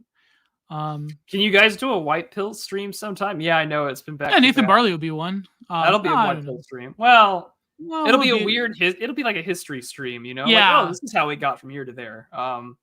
More so than anything else, I think. Yarvin's not going live in BT. Yes, he is. Yes, he is. I thought Ben Avery was going on. No, it's Kurt. It's Curtis again. It was funny because like I got my What is courtesy in this fucking guy? I don't know, man. Da da da da da. But anyways, I have a black leather jacket, Herlock. It was funny because I read his Hanania piece. And then the next thing in my email, that's what I'm talking about. Yeah, your takes on the Hanania piece. I was reading the Hanania piece, and then the next thing in my email from Grey Mirror, I'm going to be live with Lev, and it's just like, Why? Okay. Okay, I know, listen, I know my personal animus with this thing, okay? But bracket that aside. What purpose does it serve to keep having Curtis Yarvin debate this Ukrainian journalist that is never going to see his point? Because I Do you want a debated him. rules-based international order, or do you want, American dominance? Just say that you want that. Just say you want empire. No, but that's what I mean. Like, what purpose does it serve? You can bring on Curtis Yarvin with anyone else. You can bring him on with any other thought-provoking guest. You already know why. You already know why. Well, I know why, but yeah, you're right. You're right. I just think it's stupid. If you have Let's get ready for ethnic rumble. It's ethno narcissism. but like, if you have an ability to have Curtis Yarvin on multiple times every week, it's like, I don't know. Why don't you pair him up with somebody different? Maybe why don't you put him up with? Can you imagine Curtis debating Richard Hanania? That could probably Alex Kashuta could probably pull that off. God, that'd be great. That'd be amazing. But what was this, Richard? Three questions, Richard. What was this? You read this piece. I haven't read Curtis Yarvin in a long time. I still read him, even though I disagree with him sometimes. I still think that there are some interesting tidbits that he has to offer. And he had he asked questions to Richard. He's like 3 questions about his sort of contrition. And one of the questions he asked is, "Are you actually a classical liberal?" Because in your apology, you segue directly from, I'm just going to quote the Richard Hanania bit here. This is Curtis's writing that he's quoting here. "The more I looked at the data, the more I became convinced that liberalism simply worked. Steven Pinker's books of the last decades are irrefutable on this point. Nonetheless, many pundits and intellectuals continue to argue that what we need is not sensible reform. For example, what I argue that should be done to civil rights law, but overthrowing the entire system to a new post-liberal order. I'm convinced that most of them are projecting their personal unhappiness onto the rest of the world, just as I once did." And then Curtis says, "Then you go to this. If the worry is that migrants might vote for socialism or commit crimes, then the answer is not to exclude people from society or otherwise discriminate against them based on group averages, but to attack socialism and crime directly. The Bukele miracle saw an order of magnitude drop in the murder rate in El Salvador within a few years, and it didn't involve changing the demographics of the country. Here it comes. Nope, it didn't involve classical liberalism either. In fact, the Bukele miracle involved a complete overthrow of the entire system of classical liberalism, of the jurisprudential protection of human rights. It involved arresting journalists. To me. Classical liberalism, that was the primary mutation that gave El Salvador the murder rate of nearly 100 per 100,000. Whoa! Stroke of a pen, and the nation's cancer is cured. Bukele should get the Nobel Prize." He should. He should get the Nobel Peace Prize up there with Hugo Schweizer. Sorry, Albert Schweitzer, yeah. Hananiacs, hold fast. No, but doesn't Hanania's research into demographics and HBD and whatever, doesn't that necessitate looking at discriminating against people in some regard? Yeah, that's why he's you got to get rid of civil rights law and disparate impact, so you can. See, Matthew's got a great point. Arrested and executed. Literally. God, I love that. Real raw news. Real raw Hanania arrested outside the University of Texas in Austin. One of the best burns I've ever heard was when Patrick Casey said to someone, who was it, that said, "As soon as Trump wins, I look forward to your obituary in Real Raw News." I could never think up something like that. That's incredible. It's chef's kiss. It's just beautiful. You really do wish. Bukele executed. Oh, I'm gonna have to. You laugh, but Bukele is actually a fan of this thing of ours. Believe it, I know for a fact. But yeah, he wrote earlier in the piece, when Mr. Hanania, who had long since stopped being Richard Host, had even gotten laid, and he puts that in italics. Yeah, realized that the combination of his talent credentials could be more compelling than just the readers of Countercurrents, where he felt as Bilbo felt when he found the ring of guidance. He felt the power to matter. Yeah, you realize that Sorry, Greg Johnson, but Richard Hanania, he wants more for himself than just to be read alongside fucking, My Little Pony in reaction. I'm not, listen, Countercurrents has done good work before in the past. I'm not bashing them, but I thought that Curtis Yarvin just had to put the jab in. I'm not totally bashing counter critics. That I'm just saying Pizza it was a Hut, funny that line. Pizza Hut article about the middle class and dining is still really good. Yeah. He realized that if his Substack posts were compelling enough, if his foundation got enough media hits, he could even influence policy, or maybe even drive legislation, and even bend the ear of Paul Ryan. Anania likes to cite Robert Trivers' work on motivated cognition and self-deception. Physician, heal thyself. Oh my God. No, but I will kiss. point out criticism would Nothing be that, like two weird people with physiognomy issues to critique each other out in the open. But I will critique Yarvin in the sense that didn't he kind of take the path of Anania? I mean, he did, like, let's not kid ourselves. Curtis did start off in Silicon Valley, okay? Like, he's not like, and he admits that he is just as much a creature of the regime as anyone else, right? So, I don't know. I think that he's sort of like jabbing Hanania because Hanania thinks that he could do differently than the Substacker Silicon Valley class. And so I think Curtis Yarvin's having this like supreme glee over like, hey, people call me a sellout. What about you, Richard? You're a sellout. You're just like me. You know, you're like, you're looking at my face and you see me. So do you detect that with that piece? A little bit. Yeah.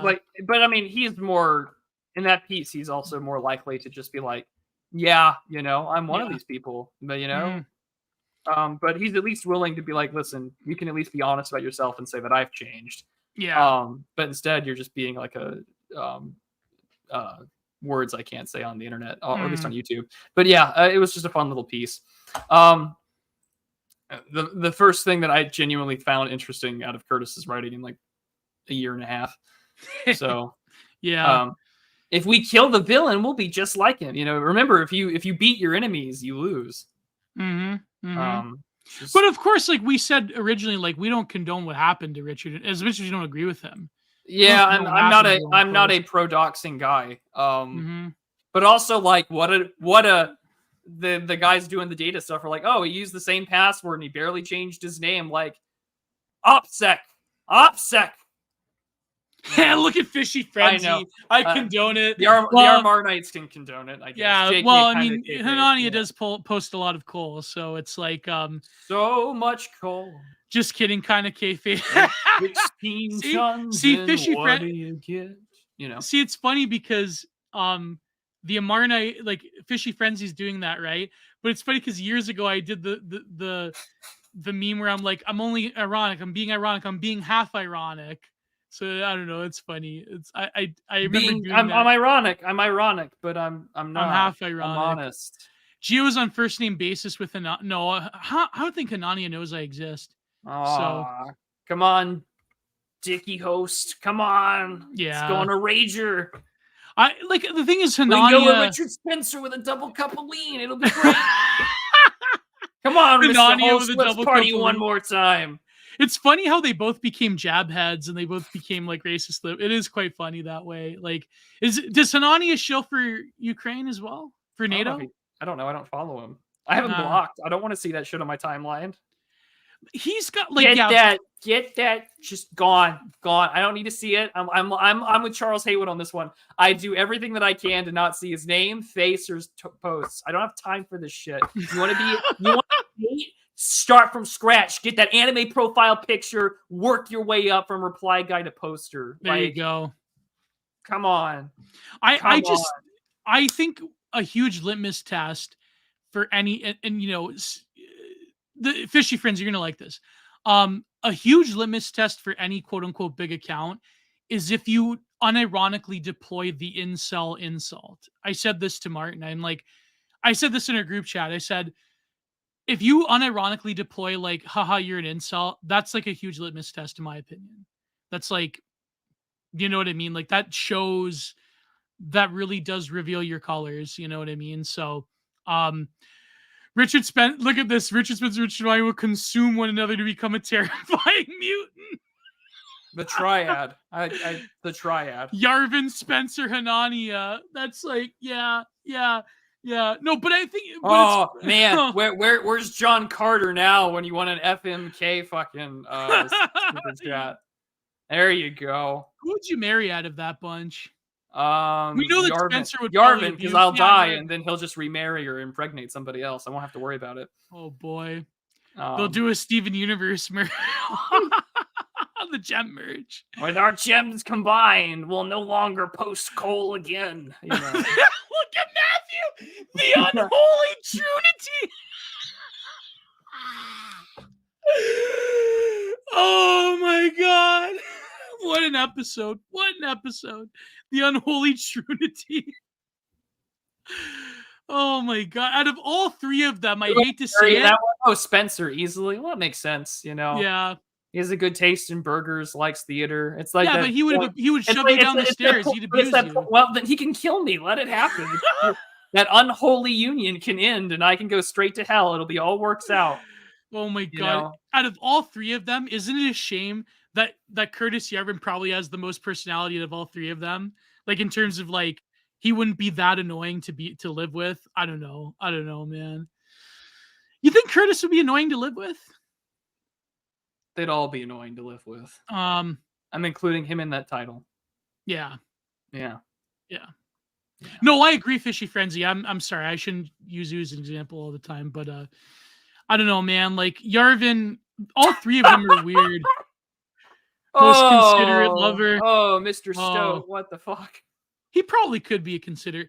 You know what that's in a reference to? That's into a reference to what I said about Fan. Or who did I say that about, Matthew? I said that about Patrick. You said it about Patrick Casey. Yeah, that he's a considerate lover. Yeah. I said that about Patrick. I think it's probably correct. Unless you're Taylor Lorenz, gents, the internet is forever. True. So you got that going for you. You think Yarvin would be a good lover? All right, on to the super chat. Okay. Remember, ladies and gentlemen, that the Digital Archipelago is funded by users like you. Your ongoing financial support and donations via sneezing those super chats, whether on Entropy or on YouTube, enables the show to continue. Alongside your ongoing financial support, it is greatly appreciated that viewers like you take the time to like, share, comment, and algorithmically boost this son of a bitch however you can. So now, with your hard-earned money and cash that we greatly appreciate that keeps the show going, on to the super chats. All right, now that that's said and done, let's go start reading them. All right. That's me. I'm a user. Yes, you. We want you. We want your money or a manual typewriter. Do it now. Support us wherever you can, whether on Patreon or Subscribestar. Thank God that was getting very uncomfortable. Well, when it gets uncomfortable for me, I just bug the fuck out, and so that's why we're here for super chats. Lord have mercy. All right, from Entropy, Sam153 for $5 answers us with the almighty question. He says, Sneed. And I agree. Sneed away. Not Omegon for $5 US says, the McMichaels case as well. The person who filmed the incident is also punished. Passivity to actions, the regime will not help. To quote 40K, there is no such thing as innocence, only degrees of guilt. Yep. And it's that point that Bennett's Phylactery made. We're all headed towards 40K. We're all just picking our factions. Yep. A lot of people are going to pick Slanesh, so yeah, a lot of people. Look at Ali here. Thank God, that was getting very uncomfortable. I don't know. I mean, yeah, I agree. Yeah, I agree. I mean, do you think Hanania would be a good guy? Like, I mean, even just as a friend, do you think like he seems like an all right? Like, I watched that Kashuta interview. He seems like, I don't know. I viscerally disagree with him, and he's got a very untrustworthy physiognomy. But I mean, I don't know. He seems like an all right guy. I mean, I don't know, man. I don't want to hate people, I don't like hating people. There's only very few people in this world that I hate. But Spencer does seem like he'd be a very annoying guy to be around. I don't know. Oh God, you have my answer. There it is. It's on display. I actually own a jacket like that. I should wear the tan. Yeah. Like a Paul Harrell jacket. Yeah. I have a Paul Harrell jacket. Also, I'm so upset to hear the news that he got diagnosed. Yeah, he's got pancreatic cancer. Fucking hurts me. It hurts. Man. But he'll beat it. He'll beat it. He'll beat it. Yeah. The McMichaels case is what? Yeah. Jacob for $3 US goes. Son of a bitch is not a PBS word, Prude, or NPR. Well, this is not National Public Radio. I am not Robert Siegel. This is YouTube, and this is the internet and right-wing Twitter. That's okay. It's okay. Fuck it, we're live. Fucking thing sucks. It's okay. I'm gonna have to confess to all this shit anyways. Yeah, Matthew's correct. TJ Kirk would pick Slaanesh, so there you go. I love that Howling Mutant quote tweet of TJ Kirk where it's just like, this answer goes so hard. How do you mock a guy that's more comfortable talking about the size of his Paul Harrell, the gun and outdoorsman YouTuber Seraphim has been diagnosed with pancreatic cancer. He is my favorite gun tuber. Kentucky Ranch is all right. Yeah, he's all right, but I mean, Paul Harrell's my favorite. Oh yeah. But on to the YouTube ones. I mean, if you don't want to give Raj and Mojan a cut of the money, there's always, of course, Entropy, which I greatly appreciate it because they do a smaller cut and they're pretty good at getting money to me now that they're on their new payment processor. It was very quick. Loved it. All right. So on to Hugo GLZ56 for 50 Mexican pesos. Thank you, good sir. Please stay on your side of the border. Speaking of roasting pig in the middle of the street. Yeah, I know, right? Again, stay on your side. I'm glad that those weird circular saw blades are on the all of my friends are doing good financially. None are doing good spiritually. Well, that's unfortunate. That is unfortunate, and maybe you can do something to help them with that. Moose for $9.99. Give me that tatted up, stretched up woman. I'm a liberal now. Well, if I got a roasty for you, you know, they should really remake Company in like 2023 age, you know. If I got a girl for you, wait till you meet her. If I got a roasty for you, boy, woo boy, it'd be great. It'd be great. Just give him roasties. Come on, Bobby, it's okay. Settle for that 35-year-old roast. You want to talk about being alive? You can be a liberal instead. I remember I went to a friend's. We were out. We were having dinner at Boston Pizza, and there were these like women. They were like short and pudgy, and they had were covered in tattoos. Just covered. And I mean, you know, I don't want to judge anyone based on their appearance or whatever. But then I remember thinking like, oh man, the millennial woman is kind of like, you know, not doing too great. It's just like, I wish things were different. But, and you know, not to say that like if you have tattoos that you're automatically like whatever. But just like, I don't know, like, I don't know, man. Just find a decent woman is all I could say. It's all you could pray for in this day and age. Is a decent woman. True. Mr. New Glock sends a super sticker for $5. We appreciate it, sir. Thank you so much. $5. Cody Browning for $4.99 says Johnny Hardwick, the voice of Dale Gribble, passed away today. May the Lord please keep him. Yes, may the Lord keep him up. Press F in the chat, ladies and gents. Our favorite Dale Gribble. Be sure this weekend when you get the chance, throw some pocket sand for him. Oh yeah. Bartholomew the Red for $13.99 Canadian. $13.99. I feel like the part of Canada where I live, the East Coast, is in half in the 20th century, half in the 21st. Still remnants of a WASP Tory ruling class, church going defaults as a kid. Ton of liberal millennials and Gen Z though. Yeah, that's an accurate picture, Bart. So I believe it. But here in Ontario, it's even worse. So Ontario, that's great. I love Ontario. I live in Tejas. It's fucking over. Oh man, do you have the spinny wheels on the border? I mean, sorry, the balloon blades. You have like the Beyblades. They're gonna keep out the. Let them rip. You know. The best was the tweet by who was it? Who was it that tweeted I'll find it, but go ahead, prove to the super chats. I'll find it. All righty. Well, we'll continue right along. Cody Browning for $4.99. Did you guys see that engagement ream equals endless housework TikTok videos are making a comeback? Let's see how funny it is when these women turn 40. I got like a counter signal for that one because I had said, you know, her selfishness will just leave her and her cats to feast on what remains. But someone had said, yeah, she'll be married in 3 years. And maybe she will be. And maybe this is dumb and she'll regret it. But a little bit press X to doubt there, buddy. My good friend Ron, who is also a Leaf, he followed me for years. Is it Son and Ron? No. It's Ron and Rav? No. It's Ron at Necoro. I'm being facetious. Oh, Son and Ron. Yeah. Was it that Ron? No. Ron at Necoro Nagatari.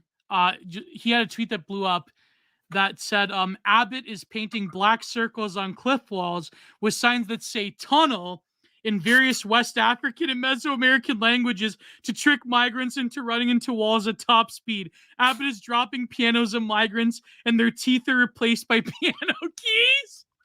Does she is this Diane Abbott or Greg Abbott? Greg Abbott. Well, because Diane Abbott had the black Labor MP that got sacked for saying like Jews don't experience racism. Yeah. She had said, "Wow, those migrants have done fucked off, then, haven't they?" And it's just like, whoa! I wish the Tories said that, but you know, that doesn't redeem your shitty socialism. But yeah, no. But then I replied to Ron. I said, Abbott is leading migrants up 50-foot diving ramps and dropping them into thimbles of water. In other words, it's so ridiculous. It's like literally. It's like they're doing the literal Bugs Bunny propaganda that Abbott wants to like run like border hopper migrants into spinning balloon blades. Like it's some kind of like it needs a certain Giga Chad. Yeah. Paying fake tunnels on Trump's border. Oh man. This one's from John Carter for $9.99. Oh, here we go. This one's for you. For Gio to read. Come here, BW. No, I'm not fucking reading this. Oh my god. Oh, I guess I have to read it, right? You don't, but I mean, you have set up an awful precedent for yourself that you'll read anything or tweet anything for a certain amount of money. Remember, Gio love you a long time if you send him $5, you know. You fucker. You did this to yourself like 20 episodes ago. Don't start with me. It's just like that scene from Spec Ops: The Line. You did it to yourself. But I'm civilians. You did this to yourself. Come here, BWC. Come here, BWC. Your BWC belongs to. I'm not even getting this money. You should have did it next week. It's for Gio, and I'm the one that gets to pocket this. Thank you, John Carter. You bastard. This makes up for all of your fuck, marry, kill super chats. Your BWC belongs to me. Oh my god, give it to me. I want to claim my BWC. I want to claim my BWC. I want to claim my. This is my BWC. There you go. I can't believe he gave you the money, but I get punished. It's very, very funny. He'll fuck me over next week. I guarantee it. I want to claim my BWC. Who doesn't? Fishy Frenzy for £5 says, Barbie, I'm thinking of death. Cuts to Drew and Barbie. Wow, Greta Gerwig. Hashtag Keed. You will never be a woman. Or you'll never be a Barbie. Even better. Oh my god, Fishy. I can't believe that. That's amazing. I'm still very proud of getting that AI 11 Labs thing for Ryan Gosling's voice to do the "You'll Never Be a Woman" copy pasta. Hashtag Keed. Hashtag meritocracy. Hashtag You'll Never Be a Barbie. It'd be so much better if we let Germany. I'm assuming it says win. We might have gotten like a worse form of like progressive National Socialism. I don't know. People were dunking on. I think was it Martyr Made or Hanania that made that take. Not too sure. Probably Martyr Made. I don't know. Like, I think like there are too many like hypotheticals to incorporate into that I don't think you'll ever get the answer that you would want anyways. I think that Germany never could have like taken over North America though. That probably would have been. They would have just cut deals with America.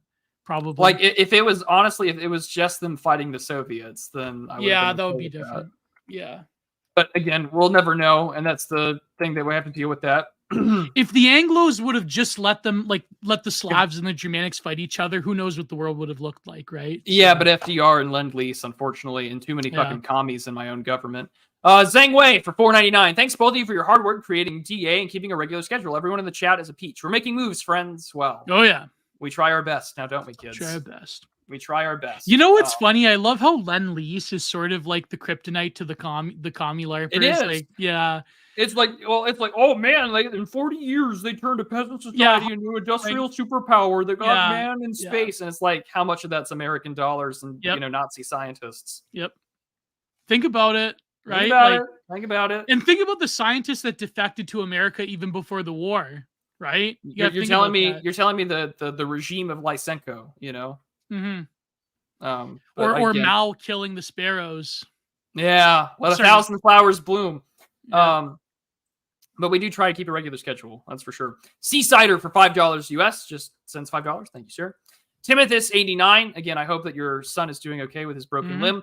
Great stream as always, gents. Space World will be for our great-grandchildren when the world is much more empty. Oh, yeah. Well, they're $10. We appreciate it, sir. We appreciate One it, can hope. Timothus. One can hope. Big time moves. Consistent schedule is truly laudable. Yeah, we try our best, Jake. We really do. We try. Timothus' son will be in Based World, hopefully one day. He sure will. And their grandchildren. Again, that's my whole point that I've made since I started doing this. So I was like, the whole point of my political work and projects, both online and offline, is that if my grandchildren can sit under the vine and fig tree that I plant, and they can sit under it and not be afraid, that's all I need. It'll all be worth it. Oh, and then last but not least, Vingul for $3 US Vingul. says Sneed for Sneed's sake. Well, thank you, sir. The mod of 1,000 channels and 1,000 chats. Vingul does not sleep. He is the eternal and present watchman of so many right-wing YouTubers.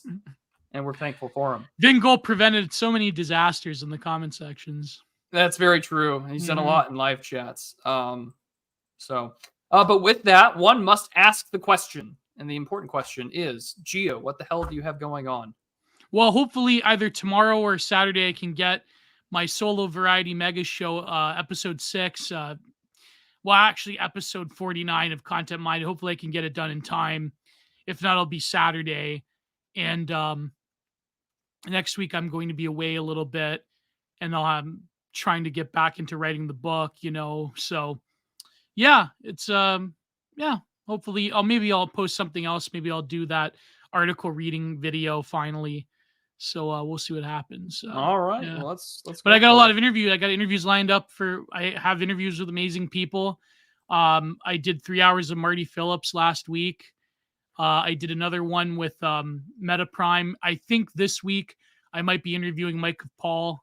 So we'll see what happens. There you go.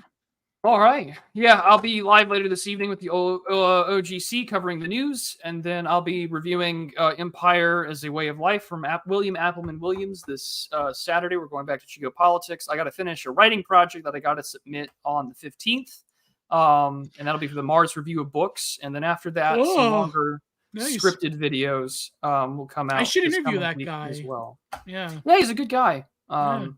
Very happy that Pat got me the hookup for that. It'll be funny when that book review comes out because the author has me blocked on Twitter. Oh wow! Kind of funny. Why though? I'll tell you when we're off the air. It's kind of funny, but yeah. So with that, ladies and gentlemen, interview Ethan Ralph. Oh God, yeah. Let's go get dunked on. Now let's go get doxxed. Let's not. How about that?